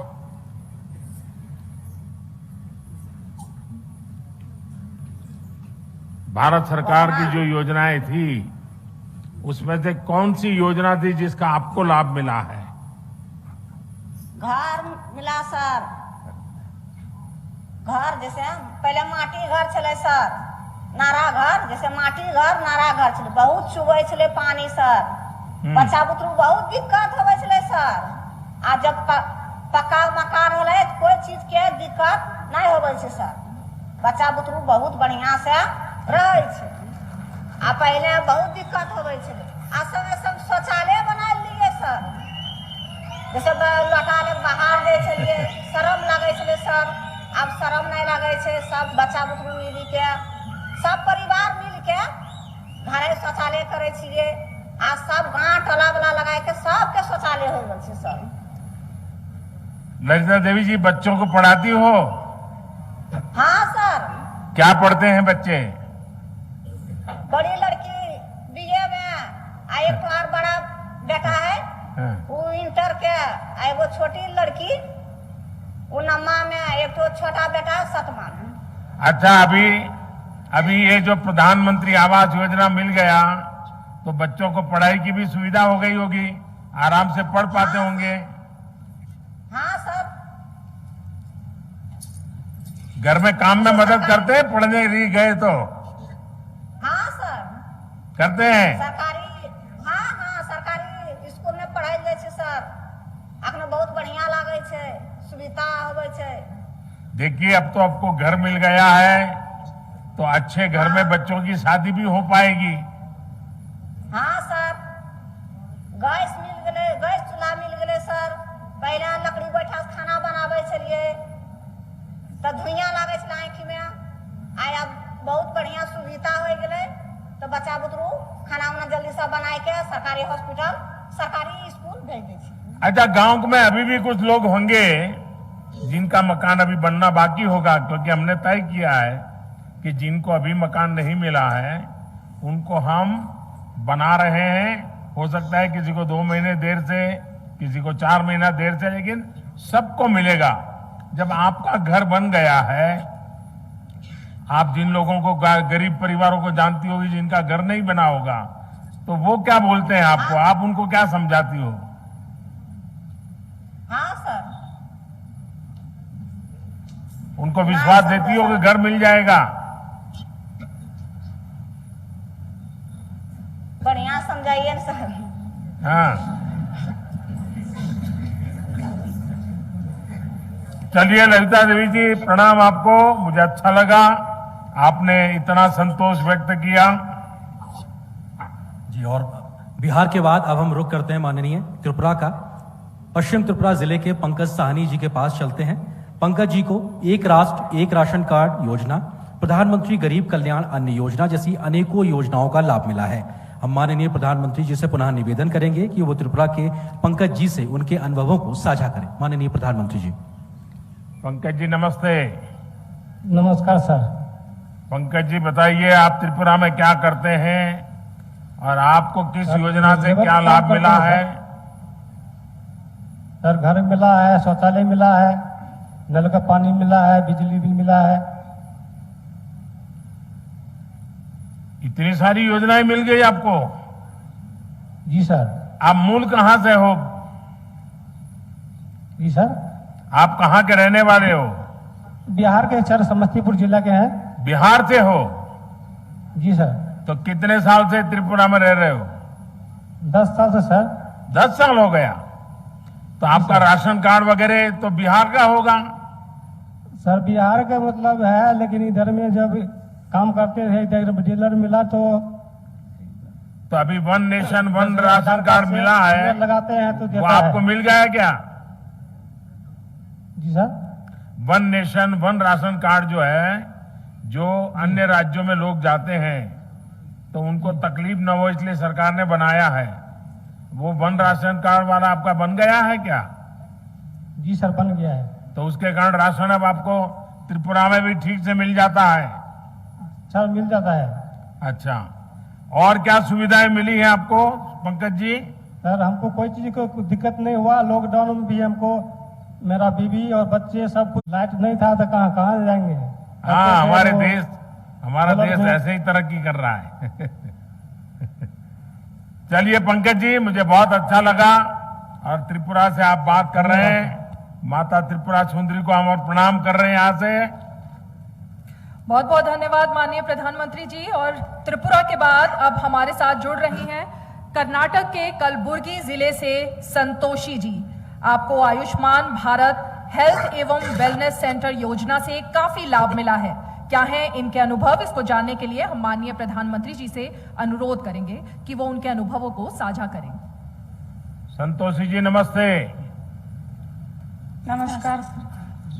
संतोष जी, आपको किस बात से संतोष हो गया? ಸಂತೋಷವರೇ, ನಿಮಗೆ ಯಾವ ವಿಷಯಕ್ಕಾಗಿ ಸಂತೋಷವಾಗಿದೆ? ನಮಗೆ ಸರ್ ಜೊತೆ ಸುವರ್ಣ ಅವಕಾಶ ನಮಗೆ ಮಾತಾಡೋದು ಸಿಕ್ಕಿದಂತೆ ಅವರಿಗೆ ಧನ್ಯವಾದ ಹೇಳ್ತೀನಿ ಸರ್ ನಾನು। आदरणीय सर, आपसे बात करने का ये अवसर मिला है, इसलिए मैं अपने आप को भाग्यशाली मानती हूँ। संतोष जी, आपको क्या लाभ मिला है भारत सरकार की योजना का? ಸಂತೋಷಿ ಅವರೇ, ನಿಮಗೆ ಯಾವ ಅನುಕೂಲವನ್ನು ಆಗಿದೆ ಈ ವ್ಯವಸ್ಥೆಯಿಂದ?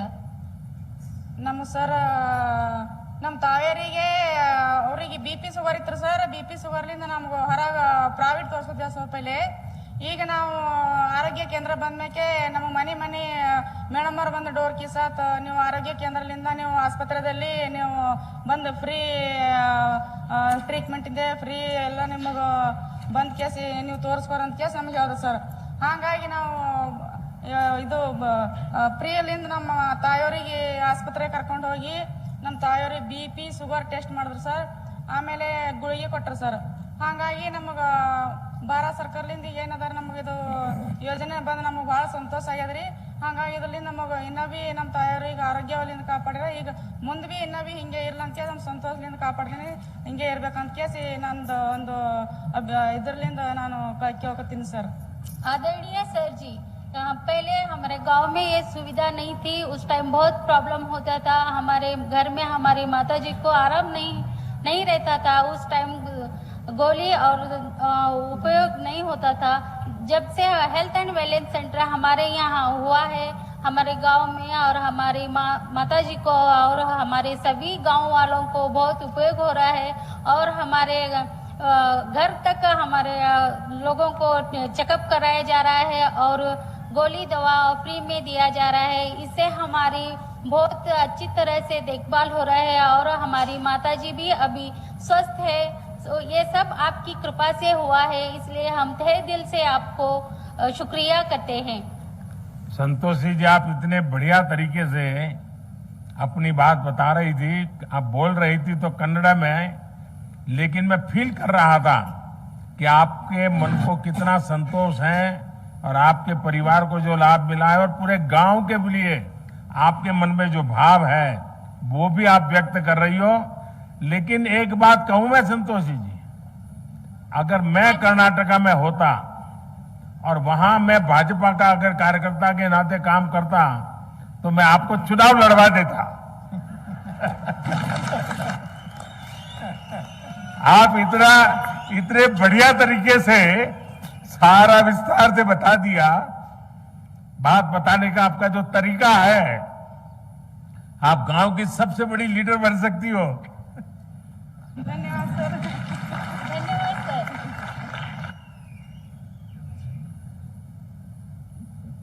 जी बहुत बहुत धन्यवाद प्रधानमंत्री जी. और निश्चित तौर से ये आपका सहज संवाद ही है कि जो किसी भी आम जनमानस को आपके साथ खुद से जुड़ा हुआ महसूस कराता है. कर्नाटक के बाद अब हम चलते हैं गुजरात के मेहसाणा जिले, जहां से अरविंद कुमार सोमाभाई पटेल जी हमारे साथ जुड़ रहे हैं. अरविंद जी प्रधानमंत्री मुद्रा योजना के लाभार्थी हैं. हम एक बार फिर से माननीय प्रधानमंत्री जी से अनुरोध करेंगे कि वो अरविंद जी से उनके अनुभवों को साझा करें. माननीय प्रधानमंत्री जी. अरविंद भाई नमस्ते. नमस्कार.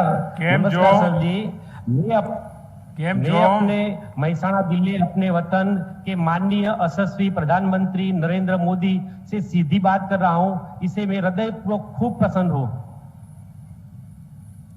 अरविंद जी अपने विषय में बताइए, क्या कर रहे हो, क्या योजना का लाभ मिला है आपको? हमारा व्यवसाय मंडप डेकोरेशन का है. हमने PM मुद्रा लोन लिया हुआ है. इससे हम पहले छोटा सा धंधा करते थे. जब हम PM मुद्रा से हमको लोन मिला तो हमें हमारा धंधा बढ़ाया. हम पहले 8 लोगों को रोजी देते थे, अब 12 लोगों को रोजी देते हैं. और जो लोग हमारे पे काम करते हैं इसको भी हम डिजिटल पेमेंट करते हैं. हम भी डिजिटल पेमेंट यूज करते हैं. हमारा घर का कोई भी पेमेंट हो, लाइट बिल हो, टेलीफोन बिल हो, गैस हो, कोई पण प्रकार का रिचार्ज हो, हम डिजिटल पे ही करते हैं. PM मुद्रा में कितना आपको पैसा मिला? 7,20,000. 7 लाख रुपया. और उससे आपने ये आपका जो मंडप वगैरह बनाने का काम था उसको आगे बढ़ाया? उसका जो सजावट का सामान था उसको हमने बढ़ाया. और कहाँ कहाँ पर आप काम करते हैं? अकेले मेहसाणा में करते हो कि और भी आगे पीछे सब गांव में जाते हो? हमारा काम मेहसाणा और हमारे आजू बाजू के गांव में भी है. तो लोग रोजगार के लिए आपके यहाँ पसंद करते हैं काम करने के लिए आने के लिए? क्योंकि मंडप का काम तो बड़ा तेजी से करना पड़ता है. हाँ, तेजी से। और तेजी से खोलना पड़ता है, एक साथ फिर वो सर्कस की तरह उठा करके जाना पड़ता है। हाँ, जाना पड़ता है। तो ये और इससे सिवाय बैंक को लोन समय पे वापस कर रहे हो आप? हाँ, करेंगे कि करते हैं? वापस तो करेंगे। अच्छा, जो लोग आपके साथ काम करते हैं उनको भी सरकार की जो योजनाएं हैं उस विषय में कभी आपने बताया? गरीब परिवार के लोग होंगे जो आपके यहाँ मजदूरी करते हैं, इतना आपका कारोबार बढ़ा है। कोरोना काल में जो रसीकरण था सबको हमने रसी दिलवाई। कोरोना काल में अब मेरा कार्ड है लेकिन हमको अनाज की जरूरत नहीं थी, हमने अनाज नहीं लिया, लेकिन जिसको जरूरत थी उसको अनाज मुहैया कराया। और हमारी आय 4 लाख से अधिक है। हमने आयुष्मान कार्ड नहीं लिया, लेकिन हमारे आसपास के जो लोग को आयुष्मान कार्ड की जरूरत है उस सबका आयुष्मान कार्ड भी हमने निकाला है। मतलब आपने अपने साथ जो काम करने वाले हैं उनकी भी बहुत देखभाल की, मुझे बहुत अच्छा लगा।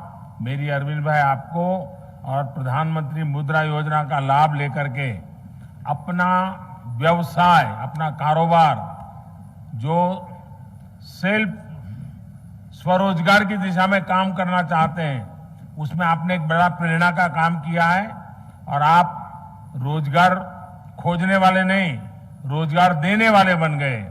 मैं आपको बहुत बहुत बधाई देता हूं, बहुत बहुत धन्यवाद। मैं एक बात और करना चाहता हूं। क्या बताना चाहते हो? मेरी बच्ची खेल महाकुंभ में डीएलएस द्वारा खेल रही है, वो भी नेशनल गेम प्लेयर भी है। क्या नाम है? राजवी। अच्छा, क्या खेलती है? एथलेटिक्स। एथलीट में, वाह। चलिए हमारे आशीर्वाद दे दीजिए उसको। महसाना जिले ने इस बार ओलंपिक में भाविना ने नाम कमा दिया। महसाना जिले की बेटी ने, भाविना ओलंपिक से मेडल लेके आ गई।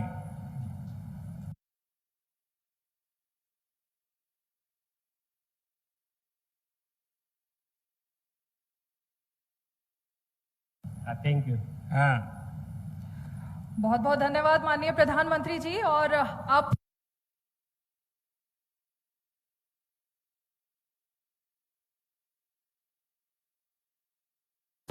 हमारे साथ जुड़ रही हैं देवभूमि हिमाचल प्रदेश के सिरमौर जिले की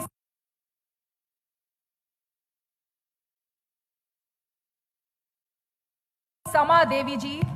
समा देवी जी इस वक्त शिमला के किसी रिज मैदान में हमारे साथ मौजूद हैं। इनको प्रधानमंत्री किसान सम्मान निधि योजना, प्रधानमंत्री आवास योजना ग्रामीण, आयुष्मान योजना, मुख्यमंत्री गृहिणी सुविधा योजना का लाभ मिला है। समा देवी जी नमस्ते। नमस्कार सर। आप कहाँ रहती हो समा देवी जी? सर मैं सिरमौर से हूँ। सिरमौर रहती हो? हाँ जी सर। अच्छा, चलिए हम भी कभी सिरमौर आया करते थे। हाँ जी सर। हाँ।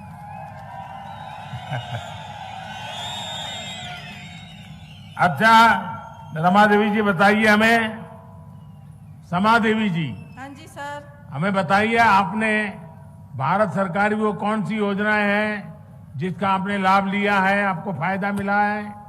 सर मुझे पहले तो प्रधानमंत्री आवास योजना के तहत मकान का मिला है, जिसमें कि मेरे पास बहुत ही कच्चा मकान था। मुझे ये सुविधा सरकार की ओर से भी मिली है। कुछ हमने दिहाड़ी मजदूरी करके कुछ पैसा हमने इकट्ठा भी किया था सर, जिससे कि हमें ये सुविधा मिली और कुछ पैसा वो लगा दिया, फिर हमने उस पैसे से अपना कच्चा मकान पक्का बना दिया है सर। सरकार की तरफ से कितना पैसा मिला समा जी? सर जी मुझे सरकार की तरफ से 1.5 लाख की राशि मिली थी। अच्छा, कोई दिक्कत तो नहीं हुई पैसा पाने में? नहीं सर, कोई दिक्कत नहीं हुई।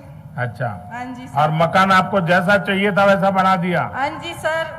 अभी मकान अच्छा बना दिया तो मेहमान भी बहुत आते होंगे? हाँ जी सर, मेहमान भी आते हैं। तो फिर नया नया खाना पकाना पड़ता होगा? हाँ जी सर। तो फिर खर्चा बढ़ गया होगा अब तो? कोई बात नहीं सर, ये तो आप लोगों की, आपके सरकार की और आपकी बहुत बहुत आभार व्यक्त करती हूँ मैं। अच्छा समाजी, आप खेती करती हैं? हाँ जी सर, मैं खेती बाड़ी भी करती हूँ, छोटे से अपनी खेती बाड़ी भी है। तो खेती बाड़ी में क्या पकाती हो? सर अभी तो लहसुन चला हुआ है, फिर उसके बाद बीन हो गया, मटर हो गए, मटर भी हम लेट लगाते हैं, अभी तो मक्की और आलू। हाँ जी। अच्छा, हाँ जी सर। तो आपको पीएम किसान सम्मान निधि का पैसा मिलता है? हाँ जी सर, मुझे पीएम सरकार किसान निधि का पैसा भी मिलता है, जो कि मुझे 2-2 हजार करके साल के 6,000 मिलते हैं सर। अच्छा। हाँ जी सर, इसका भी मैं आपसे बहुत बहुत धन्यवाद करना चाहती हूँ, आपसे भी, पीएम मोदी जी, और सरकार से भी। समाज जी, आपको बहुत बहुत नमस्कार। आपने बहुत अच्छे ढंग से बताया, मैं आपका आभारी हूँ। धन्यवाद जी। धन्यवाद। बहुत बहुत धन्यवाद माननीय प्रधानमंत्री जी, और आपका ये सहज संवाद ही है जो किसी भी भारतवासी को आपके साथ जुड़ा हुआ महसूस कराने के लिए काफी होता है। ये महज कुछ लोगों के साथ माननीय आपका ये संवाद था, लेकिन आज के इस ऐतिहासिक कार्यक्रम में देश भर के लगभग 1500 जगहों से लाखों लाखों लोग इस कार्यक्रम का हिस्सा हैं और जुड़े हुए हैं। माननीय प्रधानमंत्री जी, आपकी प्राथमिकता में हमेशा से देश के अन्नदाता यानी हमारे किसान शामिल रहे हैं, और बीते वर्षों में आपने किसानों की आय को दोगुना करने से लेकर उनके आत्मसम्मान को बढ़ाने में जो प्रयास किए हैं, उसको लेकर देश के किसान आपके आभारी हैं। प्रधानमंत्री किसान सम्मान निधि योजना के माध्यम से आपने अन्नदाताओं के खातों में सालाना 6,000 रुपए देने का जो भागीरथ प्रयास किया है, उसका फायदा देश के करोड़ों करोड़ों किसानों को मिल रहा है। प्रधानमंत्री जी, इस योजना के माध्यम से अब तक 1,82,000 करोड़ रुपए से ज्यादा की राशि हमारे अन्नदाता प्राप्त कर चुके हैं। इस क्रम में पीएम किसान सम्मान निधि की 11वीं किश्त के रूप में आज फिर से माननीय प्रधानमंत्री जी के द्वारा देश के किसानों के खातों में 21,000 करोड़ रुपए सीधे ट्रांसफर होंगे। हम अब माननीय प्रधानमंत्री जी से विनम्र निवेदन करेंगे कि वो कृपया बटन दबाकर प्रधानमंत्री किसान सम्मान निधि की 11वीं किश्त किसानों के खातों तक पहुंचाने की कृपया करें।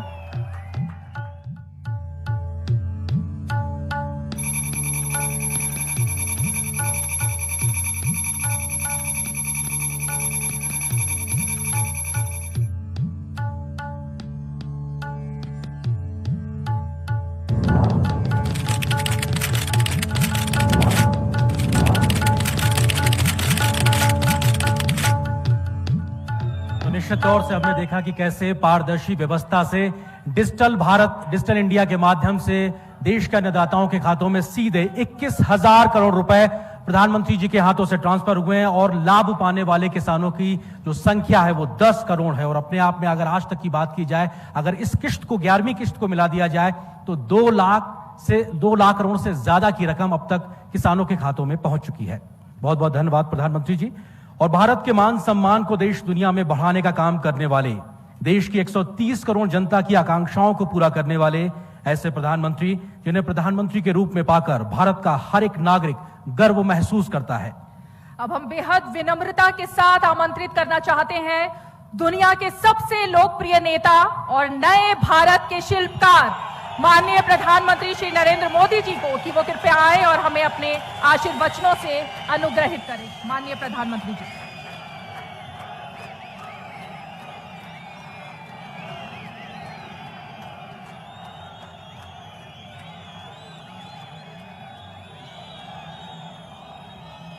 भारत माता की, भारत माता की। हिमाचल प्रदेश के गवर्नर श्रीमान राजेंद्र जी, यहां के लोकप्रिय और कर्मठ मुख्यमंत्री मेरे मित्र श्रीमान जयराम ठाकुर जी, प्रदेश के अध्यक्ष हमारे पुराने साथी श्रीमान सुरेश जी,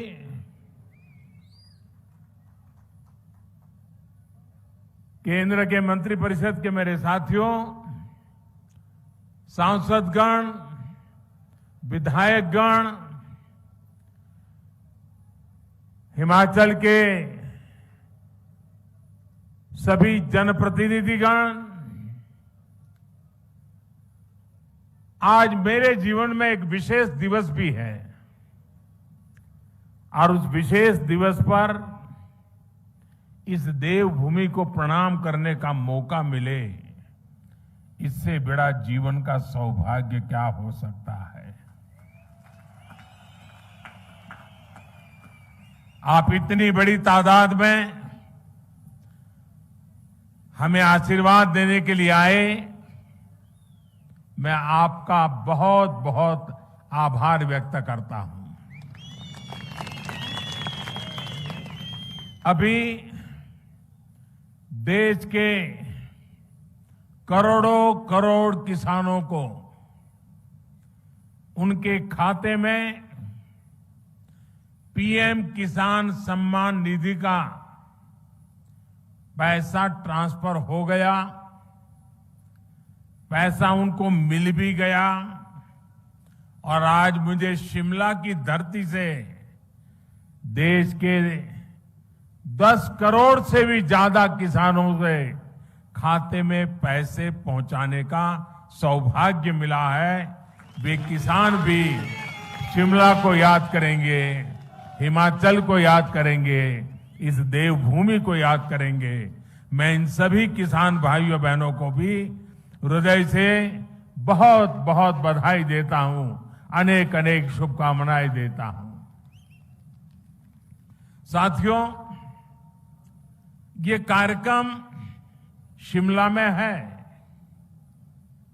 लेकिन एक प्रकार से ये कार्यक्रम आज पूरे हिंदुस्तान का है। हमारे यहां चर्चा चल रही थी कि सरकार के 8 साल होने पर कैसा कार्यक्रम किया जाए, कौन सा कार्यक्रम किया जाए। तो हमारे नड्डा जी जो हिमाचल के ही हैं, हमारे जयराम जी, उनकी तरफ से एक सुझाव आया और दोनों सुझाव मुझे बहुत अच्छे लगे। ये 8 वर्ष के निमित्त कल मुझे कोरोना काल में जिन बच्चों ने अपने माता और पिता दोनों खो दिए, ऐसे बच्चों का जिम्मा संभालने का अवसर कल मुझे मिला। देश के उन हजारों बच्चों का देखभाल का निर्णय सरकार ने किया और कल उनको मैंने कुछ पैसे भी भेज दिए, चेक डिजिटली। 8 साल की पूर्ति में ऐसा कार्यक्रम होना मन को बहुत सुकून देता है, आनंद देता है। और फिर मेरे सामने सुझाव आया कि हम एक कार्यक्रम हिमाचल में करें, तो मैंने आंख बंद करके हाँ कह दिया,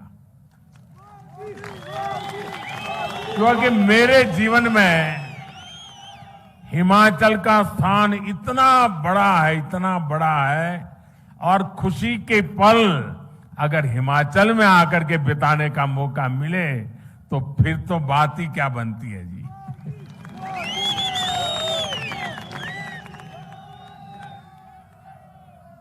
आज इसलिए मैंने कहा कि 8 साल के निमित्त देश का ये महत्वपूर्ण कार्यक्रम आज शिमला की धरती पे हो रहा है, जो कभी मेरी कर्म भूमि रही, मेरे लिए जो देवभूमि है, मेरे लिए जो पुण्य भूमि है, वहां पर मुझे आज देशवासियों को इस देवभूमि से बात करने का मौका मिले, ये अपने आप में मेरे लिए खुशी अनेक गुना बढ़ा देने वाला काम है। साथियों, 130 करोड़ भारतीयों के सेवक के तौर पर काम करने का मुझे आप सबने जो अवसर दिया, मुझे जो सौभाग्य मिला, सभी भारतीयों का जो विश्वास मुझे मिला है, अगर आज मैं कुछ कर पाता हूं,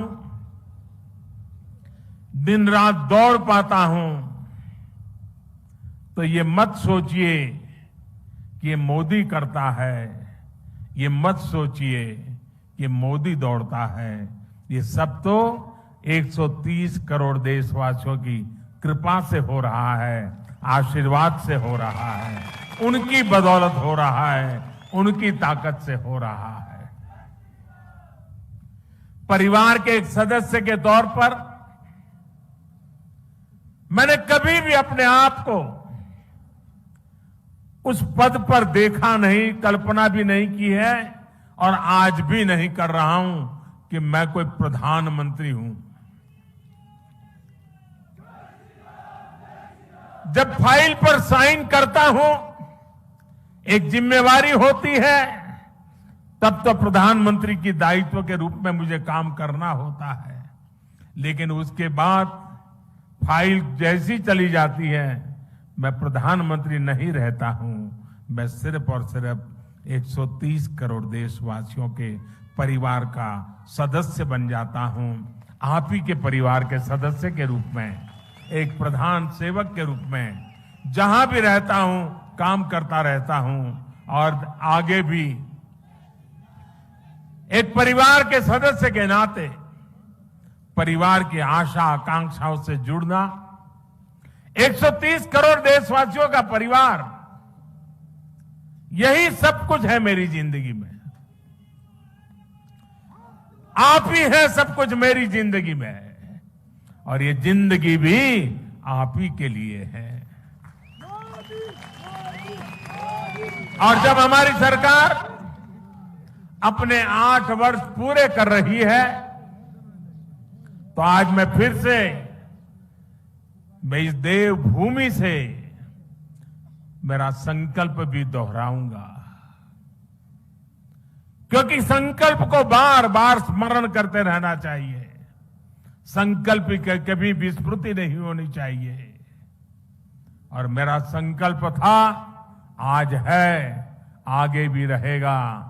जिस संकल्प के लिए जीऊंगा, जिस संकल्प के लिए जूझता रहूंगा, जिस संकल्प के लिए आप सबके साथ चलता रहूंगा। और इसलिए मेरा ये संकल्प है, भारतवासी के सम्मान के लिए, हर भारतवासी की सुरक्षा, उस हर भारतवासी की समृद्धि कैसे बढ़े, भारतवासी की सुख शांति की जिंदगी कैसे मिले, उसी एक भाव से गरीब, दलित हो, पीड़ित हो, शोषित हो, वंचित हो, दूर सुदूर जंगलों में रहने वाले लोग हो, पहाड़ी की चोटियों पर रहने वाले, छूट-फूट रहने वाले एक आध दो परिवार हो, हर किसी का कल्याण करने के लिए जितना ज्यादा काम कर सकता हूं उसको करता रहूं। इसी भाव को लेकर के मैं आज फिर से एक बार इस देवभूमि से अपने आप को संकल्पित करता हूं।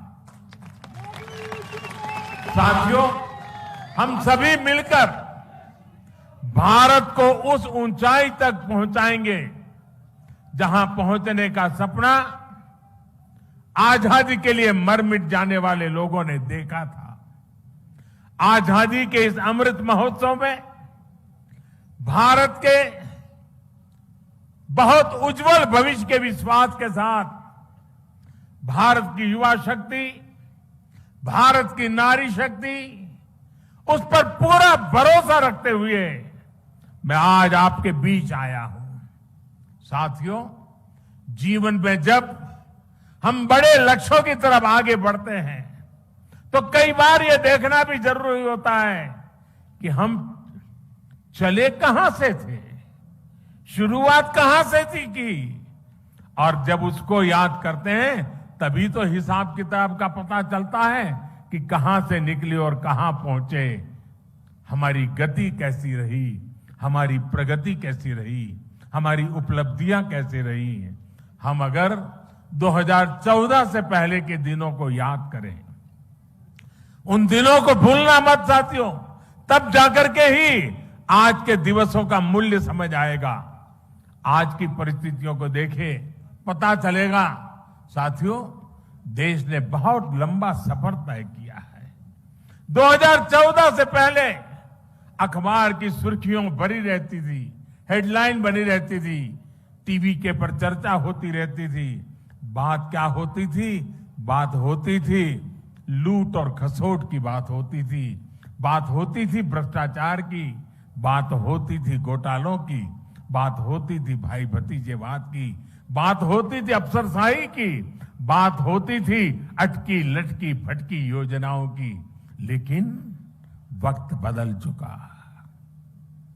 आज चर्चा होती है सरकारी योजनाओं से मिलने वाले लाभ की। सिरसा से कोई समा देवी, सिरमौर से हमारी कोई समा देवी कह देती है कि मुझे ये लाभ मिल गया। आखिरी घर तक पहुंचने का प्रयास होता है। गरीबों के हक का पैसा सीधा उनके खाते में पहुंचने की बात होती है। आज चर्चा होती है दुनिया में भारत के स्टार्टअप की। आज चर्चा होती है, वर्ल्ड बैंक भी चर्चा करता है भारत के ईज ऑफ डूइंग बिजनेस की। आज हिंदुस्तान के निर्दोष नागरिक चर्चा करती है अपराधियों पर नकेल कसने की हमारी ताकत की। भ्रष्टाचार के खिलाफ जीरो टॉलरेंस के साथ आगे बढ़ने की। 2014 से पहले की सरकार ने भ्रष्टाचार को सिस्टम का जरूरी हिस्सा मान लिया था। तब की सरकार भ्रष्टाचार से लड़ने की बजाय उसके आगे घुटने टेक चुकी थी। तब देश देख रहा था कि योजनाओं का पैसा जरूरतमंद तक पहुंचने के पहले ही लूट जाता है। लेकिन आज चर्चा जनधन खातों से मिलने वाले फायदों की हो रही है। जनधन, आधार और मोबाइल से बनी त्रिशक्ति की हो रही है।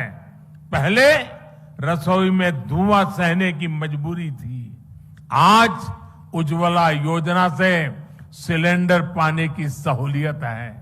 पहले खुले में शौच की बेबसी थी, आज घर में शौचालय बनवाकर सम्मान से जीने की आजादी है। पहले इलाज के लिए पैसे जुटाने की बेबसी थी, आज हर गरीब को आयुष्मान भारत का सहारा है। पहले ट्रिपल तलाक का डर था, अब अपने अधिकारों की लड़ाई लड़ने का हौसला है। साथियों, 2014 से पहले देश की सुरक्षा को लेकर चिंता थी, आज सर्जिकल स्ट्राइक, एयर स्ट्राइक का गर्व है। हमारी सीमा पहले से ज्यादा सुरक्षित है। पहले देश का नॉर्थ ईस्ट अपने असंतुलित विकास से, भेदभाव से आहत था, दुखी था। आज हमारा नॉर्थ ईस्ट दिल से भी जुड़ा है और आधुनिक इंफ्रास्ट्रक्चर से भी जुड़ रहा है।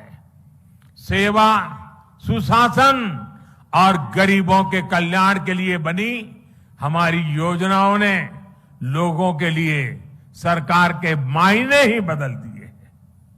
अब सरकार माई बाप नहीं है, वो वक्त चला गया। अब सरकार सेवक है, सेवक, जनता जनार्दन की सेवक है। अब सरकार जीवन में दखल देने के लिए नहीं, बल्कि जीवन को आसान बनाने के लिए काम कर रही है। बीते वर्षों में हम विकास की राजनीति को देश की मुख्य धारा में लाए हैं। विकास की इसी आकांक्षा में लोग स्थिर सरकार चुन रहे हैं, डबल इंजन की सरकार चुन रहे हैं। साथियों, हम लोग अक्सर सुनते हैं कि सरकारें आती हैं, जाती हैं, लेकिन सिस्टम वही रहता है। हमारी सरकार ने इस सिस्टम को ही गरीबों के लिए ज्यादा संवेदनशील बनाया, उसमें निरंतर सुधार किए। पीएम आवास योजना हो, स्कॉलरशिप देना हो या फिर पेंशन योजनाएं, टेक्नोलॉजी की मदद से हमने भ्रष्टाचार का स्कोप कम से कम कर दिया। जिन समस्याओं को पहले परमानेंट मान लिया गया था, हम उसके परमानेंट सॉल्यूशन देने का प्रयास कर रहे हैं।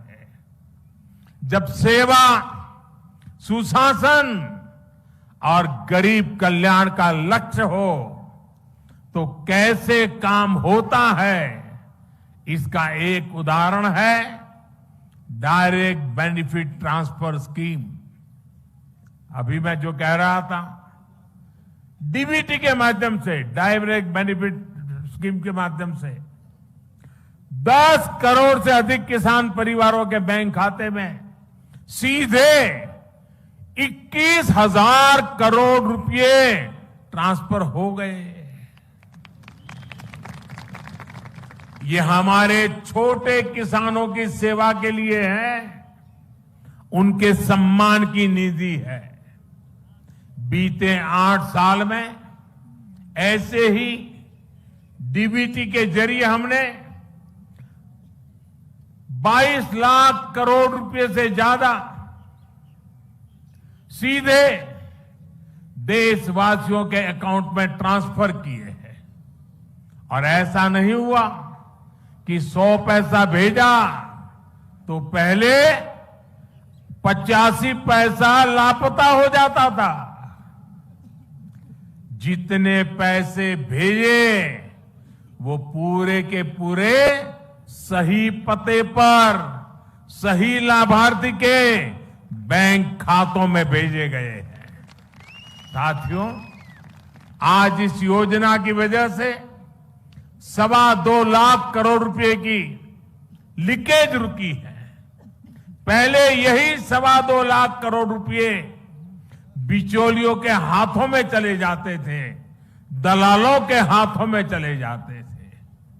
इसी डीबीटी की वजह से देश में सरकारी योजनाओं का गलत लाभ उठाने वाले 9 करोड़ से ज्यादा फर्जी नामों को हमने लिस्ट से हटाया। आप सोचिए, फर्जी नाम कागजों में चढ़ाकर गैस सब्सिडी, बच्चों की पढ़ाई के लिए भेजी गई फीस, कुपोषण से मुक्ति के लिए भेजा गया पैसा, सब कुछ लूटने का देश में खुला खेल चल रहा था। ये क्या देश के गरीब के साथ अन्याय नहीं था? जो बच्चे उज्जवल भविष्य की आशा करते हैं, उन बच्चों के साथ अन्याय नहीं था? क्या ये पाप नहीं था? अगर कोरोना के समय यही 9 करोड़ फर्जी नाम कागजों में रहते तो क्या गरीब को सरकार के प्रयासों का लाभ मिल पाता क्या?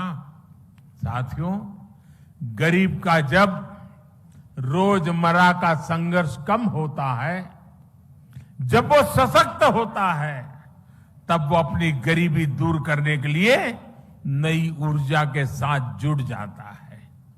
इसी सोच के साथ हमारी सरकार पहले दिन से गरीब को सशक्त करने में जुटी है। हमने उसके जीवन की एक एक चिंता को कम करने का प्रयास किया। आज देश के 3 करोड़ गरीबों के पास उनके पक्के और नए घर भी, जहां आज वो रहने लगे हैं। आज देश के 50 करोड़ से ज्यादा गरीबों के पास 5 लाख रुपए तक के मुफ्त इलाज की सुविधा है। आज देश के 25 करोड़ से अधिक गरीबों के पास 2-2 लाख रुपए का एक्सीडेंट इंश्योरेंस और टर्म इंश्योरेंस है, बीमा है। आज देश के लगभग 45 करोड़ गरीबों के पास जनधन बैंक खाता है। मैं आज बहुत गर्व से कह सकता हूं कि देश में शायद ही कोई ऐसा परिवार होगा जो सरकार की किसी न किसी योजना से जुड़ा न हो, योजना उसे लाभ न देती हो। हमने दूर सुदूर पहुंचकर लोगों को वैक्सीन लगाई है। देश करीब 200 करोड़ वैक्सीन डोज के रिकॉर्ड स्तर पर पहुंच रहा है। और मैं जयराम जी को बधाई दूंगा।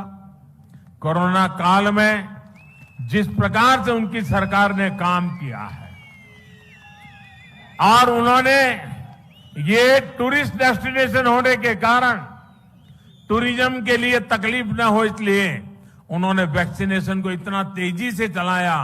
हिंदुस्तान में सबसे पहले वैक्सीनेशन का काम पूरा करने वालों में जयराम जी की सरकार अग्रिम पंक्ति में रही। साथियों, हमने गांव में रहने वाले 6 करोड़ परिवारों को साफ पानी के कनेक्शन से जोड़ा है, नल से जल। साथियों, हमने 35 करोड़ मुद्रा लोन देकर गांव और छोटे शहरों में करोड़ों युवाओं को स्वरोजगार का अवसर दिया है। मुद्रा लोन लेकर कोई टैक्सी चला रहा है, कोई टेलरिंग की दुकान खोल रहा है, कोई बिटिया अपना स्वयं का कारोबार शुरू कर रही है। रेहड़ी ठेले पटरी पर काम करने वाले लगभग 45 लाख साथियों को भी पहली बार बैंकों से ऋण मिला है, अपने काम को बढ़ाने का रास्ता मिला है। और जो प्रधानमंत्री मुद्रा योजना है ना, मेरे लिए संतोष की बात है, उसमें 70% बैंक से पैसा प्राप्त करने वालों में 70% हमारी माताएं बहनें हैं, जो एंटरप्रेन्योर बन करके आज लोगों को रोजगार दे रही है। साथियों, यहां हिमाचल प्रदेश के तो हर घर से शायद ही कोई परिवार ऐसा होगा जिस परिवार से कोई सैनिक न निकला हो। ये वीरों की भूमि है जी, ये वीर माताओं की भूमि है जो अपने गोद से वीरों को जन्म देती हैं, जो वीर मातृभूमि की रक्षा के लिए 24 घंटे अपने आप को खपाते रहते हैं। साथियों, ये जो सैनिकों की भूमि है, ये सैन्य परिवारों की भूमि है। यहां के लोग कभी भूल नहीं सकते कि पहले की सरकारों ने उनके साथ किस तरह का बर्ताव किया। 1 रैंक 1 पेंशन के नाम पर कैसे उन्हें धोखा दिया। अभी हम लद्दाख के एक पूर्व सैनिक से बात कर रहे थे, जीवन सेना में बिताया था। उसको पक्का घर हमारे आने के बाद मिल रहा है। साथियों, उनको निवृत्त हो गए भी 30-40 साल हो गए। साथियों, सैन्य परिवार हमारी संवेदनशीलता को भली भांति समझता है। ये हमारी ही सरकार है जिसने 4 दशकों के इंतजार के बाद 1 रैंक 1 पेंशन को लागू किया। हमारे पूर्व सैनिकों को एरियर का पैसा दिया। इसका बहुत बड़ा लाभ हिमाचल के हर परिवार को हुआ है। साथियों, हमारे देश में दशकों तक वोट बैंक की राजनीति हुई है। अपना अपना वोट बैंक बनाने की राजनीति ने देश का बहुत नुकसान किया है। हम वोट बैंक बनाने के लिए नहीं, हम नए भारत को बनाने के लिए काम कर रहे हैं। जब देश राष्ट्र के नवनिर्माण का हो, जब लक्ष्य आत्मनिर्भर भारत का हो, जब इरादा 130 करोड़ देशवासियों की सेवा और उनका कल्याण करने का हो, तो वोट बैंक नहीं बनाए जाते, सभी देशवासियों का विश्वास जीता जाता है। इसलिए हम सबका साथ, सबका विकास, सबका विश्वास और सबका प्रयास की भावना से आगे बढ़ रहे हैं। सरकार की योजनाओं का लाभ सबको मिले, हर गरीब को मिले, कोई गरीब छूटे नहीं। अब यही सरकार की सोच है और इसी अप्रोच से हम काम कर रहे हैं। हमने 100% लाभ 100% लाभार्थी तक पहुंचाने का बीड़ा उठाया है। लाभार्थियों के सैचुरेशन का प्रण लिया है। 100% सशक्तिकरण यानी भेदभाव खत्म, सिफारिश खत्म, तुष्टीकरण खत्म। 100% सशक्तिकरण यानी हर गरीब को सरकारी योजनाओं का पूरा लाभ। मुझे ये जानकर अच्छा लगा कि जयराम जी के नेतृत्व में हिमाचल प्रदेश इस दिशा में बहुत अच्छा काम कर रहा है। हर घर जल योजना में भी हिमाचल 90% घरों को कवर कर चुका है। किन्नौर, लाहौल स्पीति, चंबा, हमीरपुर जैसे जिलों में तो 100% कवरेज हासिल की जा चुकी है। साथियों, मुझे याद है 2014 से पहले जब मैं आपके बीच आता था तो कहता था कि भारत दुनिया से आंख झुकाकर नहीं, आंख मिलाकर बात करेगा। आज भारत मजबूरी में दोस्ती का हाथ नहीं बढ़ाता है, और जब मजबूरी में दोस्ती का हाथ बढ़ाता है ना तो ऐसे बढ़ाता है। बल्कि आज भारत मदद करने के लिए हाथ बढ़ाता है और हाथ ऐसे करके ले जाता है। कोरोना काल में भी हमने 150 से ज्यादा देशों को दवाइयां भेजी हैं, वैक्सीन भेजी है, और इसमें हिमाचल प्रदेश के फार्मा हब बद्दी की भी बड़ी भूमिका रही है। भारत ने सिद्ध किया है कि हमारे पास पोटेंशियल भी है और हम परफॉर्मर भी है। अंतर्राष्ट्रीय संस्थाएं भी मान रही हैं कि भारत में गरीबी कम हो रही है, लोगों के पास सुविधाएं बढ़ रही है। इसलिए अब भारत को सिर्फ अपने लोगों की आवश्यकताएं ही पूरी नहीं करनी है, बल्कि लोगों की जागी हुई आकांक्षाओं को भी हमें पूरा करना है। हमें 21वीं सदी के बुलंद भारत के लिए, आने वाली पीढ़ियों के उज्जवल भविष्य के लिए अपने आप को खपाना है। एक ऐसा भारत जिसकी पहचान अभाव नहीं बल्कि आधुनिकता हो। एक ऐसा भारत जिसमें लोकल मैन्युफैक्चरर लोकल डिमांड को भी पूरा करे और दुनिया के बाजारों में भी अपना सामान बेचे। एक ऐसा भारत जो आत्मनिर्भर हो, जो अपने लोकल के लिए वोकल हो, जिसे अपने स्थानीय उत्पादों पर गर्व हो। हमारे हिमाचल का तो हस्तशिल्प, यहां की वास्तुकला वैसे ही इतनी मशहूर है। चंबा का मेटल वर्क, सोलन की पाइन आर्ट, कांगड़ा की मिनिएचर पेंटिंग के लोग, और इसे देखकर टूरिस्ट लोग दीवाने हो जाते हैं। ऐसे उत्पाद देश के कोने कोने में पहुंचे, अंतर्राष्ट्रीय बाजारों की रौनक बढ़ाए, इसके लिए हम काम कर रहे हैं। वैसे भाइयों और बहनों, हिमाचल के स्थानीय उत्पादों की चमक तो अब काशी में बाबा विश्वनाथ के मंदिर तक पहुंच गई है। कुल्लू में बनी हमारी माताओं बहनें बनाती हैं। कुल्लू में बनी पोहलें सर्दी के मौसम में काशी विश्वनाथ मंदिर के पुजारियों और सुरक्षा कर्मियों की मददगार बन रही है।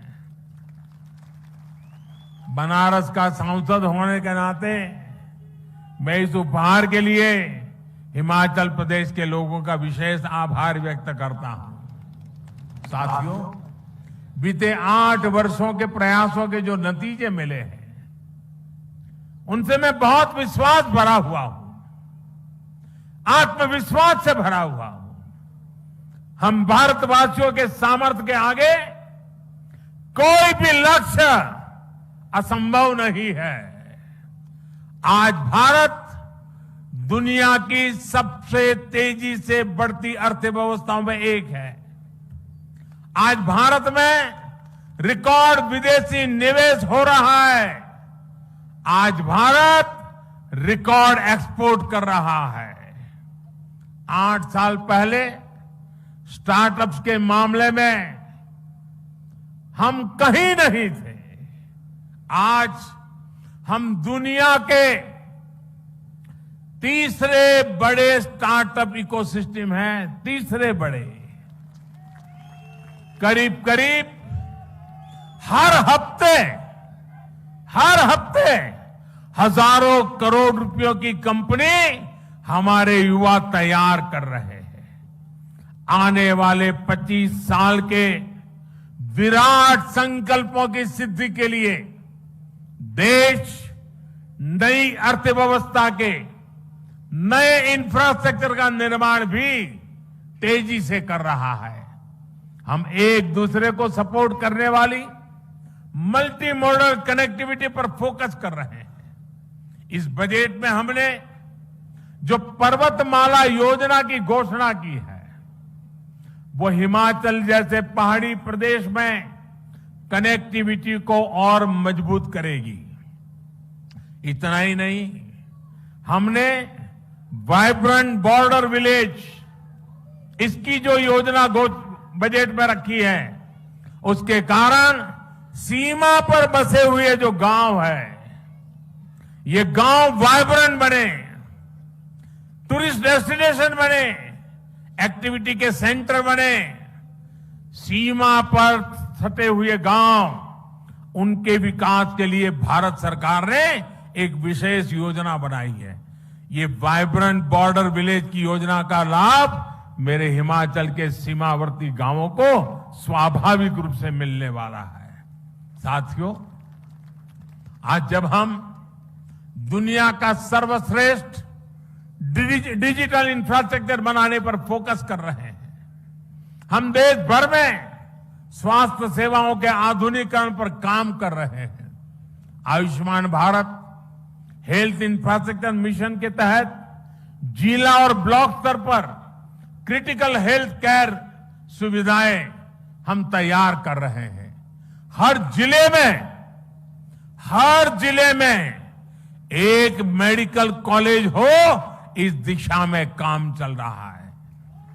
और इतना ही नहीं, गरीब मां का बेटा बेटी भी अब डॉक्टर बनने का सपना पूरा कर सकता है। पहले तो हाल यह था कि अगर उसको स्कूली शिक्षा अंग्रेजी में नहीं हुई तो डॉक्टर होने के सपने अधूरे रह जाते थे। अब हमने तय किया है, मेडिकल और टेक्निकल एजुकेशन हम मातृभाषा में करने को प्रमोट करेंगे, ताकि गरीब से गरीब का बच्चा, गांव का बच्चा भी डॉक्टर बन सके। और इसलिए उसे अंग्रेजी के गुलाम होने की जरूरत नहीं पड़ेगी। साथियों, देश में एम्स जैसे बेहतरीन संस्थानों का दायरा देश के दूर सुदूर के राज्यों तक बढ़ाया जा रहा है। बिलासपुर में बन रहा एम्स इसका एक प्रत्यक्ष प्रमाण है। अब हिमाचल वासियों को चंडीगढ़ या दिल्ली जाने की मजबूरी नहीं रहेगी। साथियों, ये सारे प्रयास हिमाचल प्रदेश के विकास को भी गति देने का काम कर रहे हैं। जब अर्थव्यवस्था मजबूत होती है, रोड कनेक्टिविटी, इंटरनेट कनेक्टिविटी बढ़ती है, स्वास्थ्य सेवाएं सुधरती हैं, तो ये टूरिज्म को भी बढ़ाता है। भारत अपने यहां जिस तरह ड्रोन की मैन्युफैक्चरिंग बढ़ा रहा है, ड्रोन का इस्तेमाल बढ़ा रहा है, उससे हमारे दूर दराज के जो क्षेत्र हैं, हिंदुस्तान के दूर दराज के जो भी इलाके हैं, चाहे पहाड़ी हो, जंगल के इलाके हो, जैसे हिमाचल के दूर दराज के इलाके हैं, वहां पर इस ड्रोन सेवाओं का बहुत बड़ा लाभ मिलने वाला है। भाइयों और बहनों, बीते 8 वर्षों में आजादी के 100वें वर्ष के लिए यानी 2047 के लिए मजबूत आधार तैयार हुआ है। इस अमृत काल में सिद्धियों के लिए एक ही मंत्र है, सबका प्रयास। सब जुड़े, सब जुटे और सब बढ़े, इसी भाव के साथ हमें काम करना है। कितनी सदियों के बाद और कितनी पीढ़ियों के बाद ये सौभाग्य हमें मिला है, हमारी आपकी पीढ़ी को मिला है। इसलिए आइए हम संकल्प लें, हम सबका प्रयास कि इस आह्वान में अपनी सक्रिय भागीदारी निभाएंगे, अपना हर कर्तव्य निभाएंगे। इसी विश्वास के साथ आज जो हिमाचल ने आशीर्वाद दिए हैं और देश के हर ब्लॉक में आज इस कार्यक्रम से लोग जुड़े हुए हैं। आज पूरा हिंदुस्तान शिमला से जुड़ा हुआ है। करोड़ों करोड़ों लोग आज जुड़े हुए हैं और आज मैं आज शिमला की धरती से उन करोड़ों देशवासियों से बात कर रहा हूं। मैं उन करोड़ों करोड़ों देशवासियों को अनेक अनेक शुभकामनाएं देता हूं और आपके आशीर्वाद बने रहे, हम और ज्यादा काम करते रहें, दिन रात काम करते रहें, जी जान से जुटे रहें। इसी एक भावना को आगे लेते हुए आप सबके आशीर्वाद के साथ मैं फिर एक बार आप सबका हृदय से धन्यवाद करता हूं। मेरे साथ बोलिए, भारत माता की, भारत माता की, भारत माता की। बहुत बहुत धन्यवाद।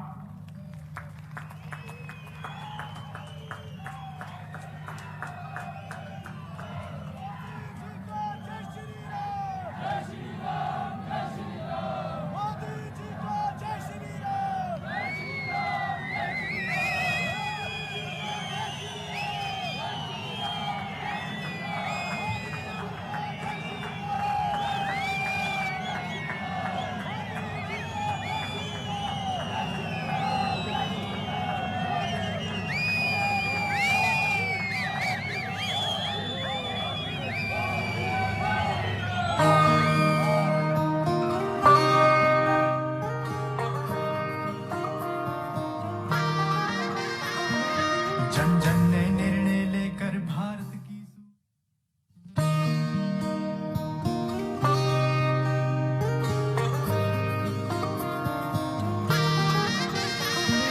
जन जन ने निर्णय लेकर भारत की सूरत बदली है।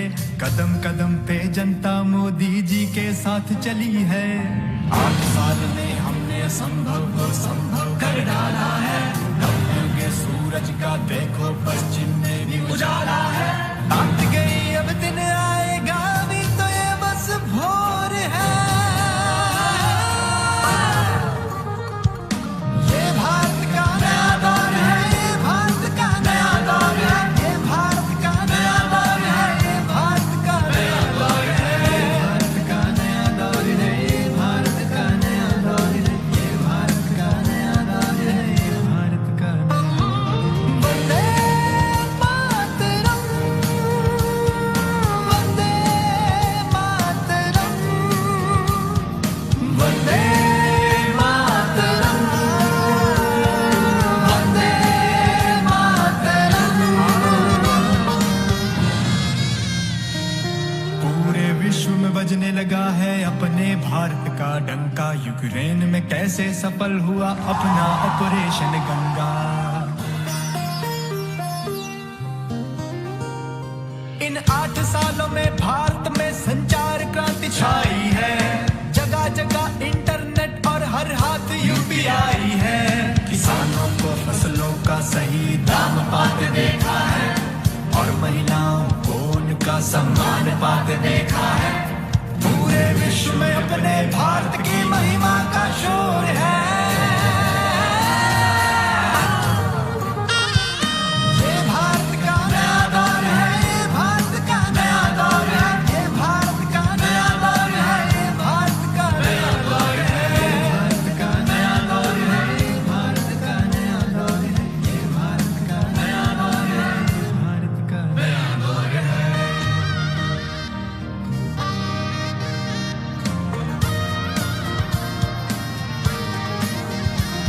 बेघरों के जीवन में नया सूरज निकलते देखा है।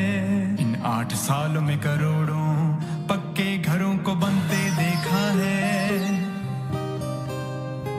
कोरोना जैसी बीमारी से जंग लड़ी भारत ने, करोड़ों को फ्री वैक्सीन देकर मिसाल खड़ी की भारत ने।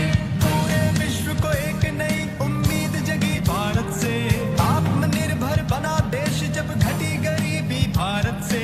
पिछड़ों को पहचान मिली और दलितों का कल्याण हुआ। भारत क्या है पूरे विश्व को अब जाकर ये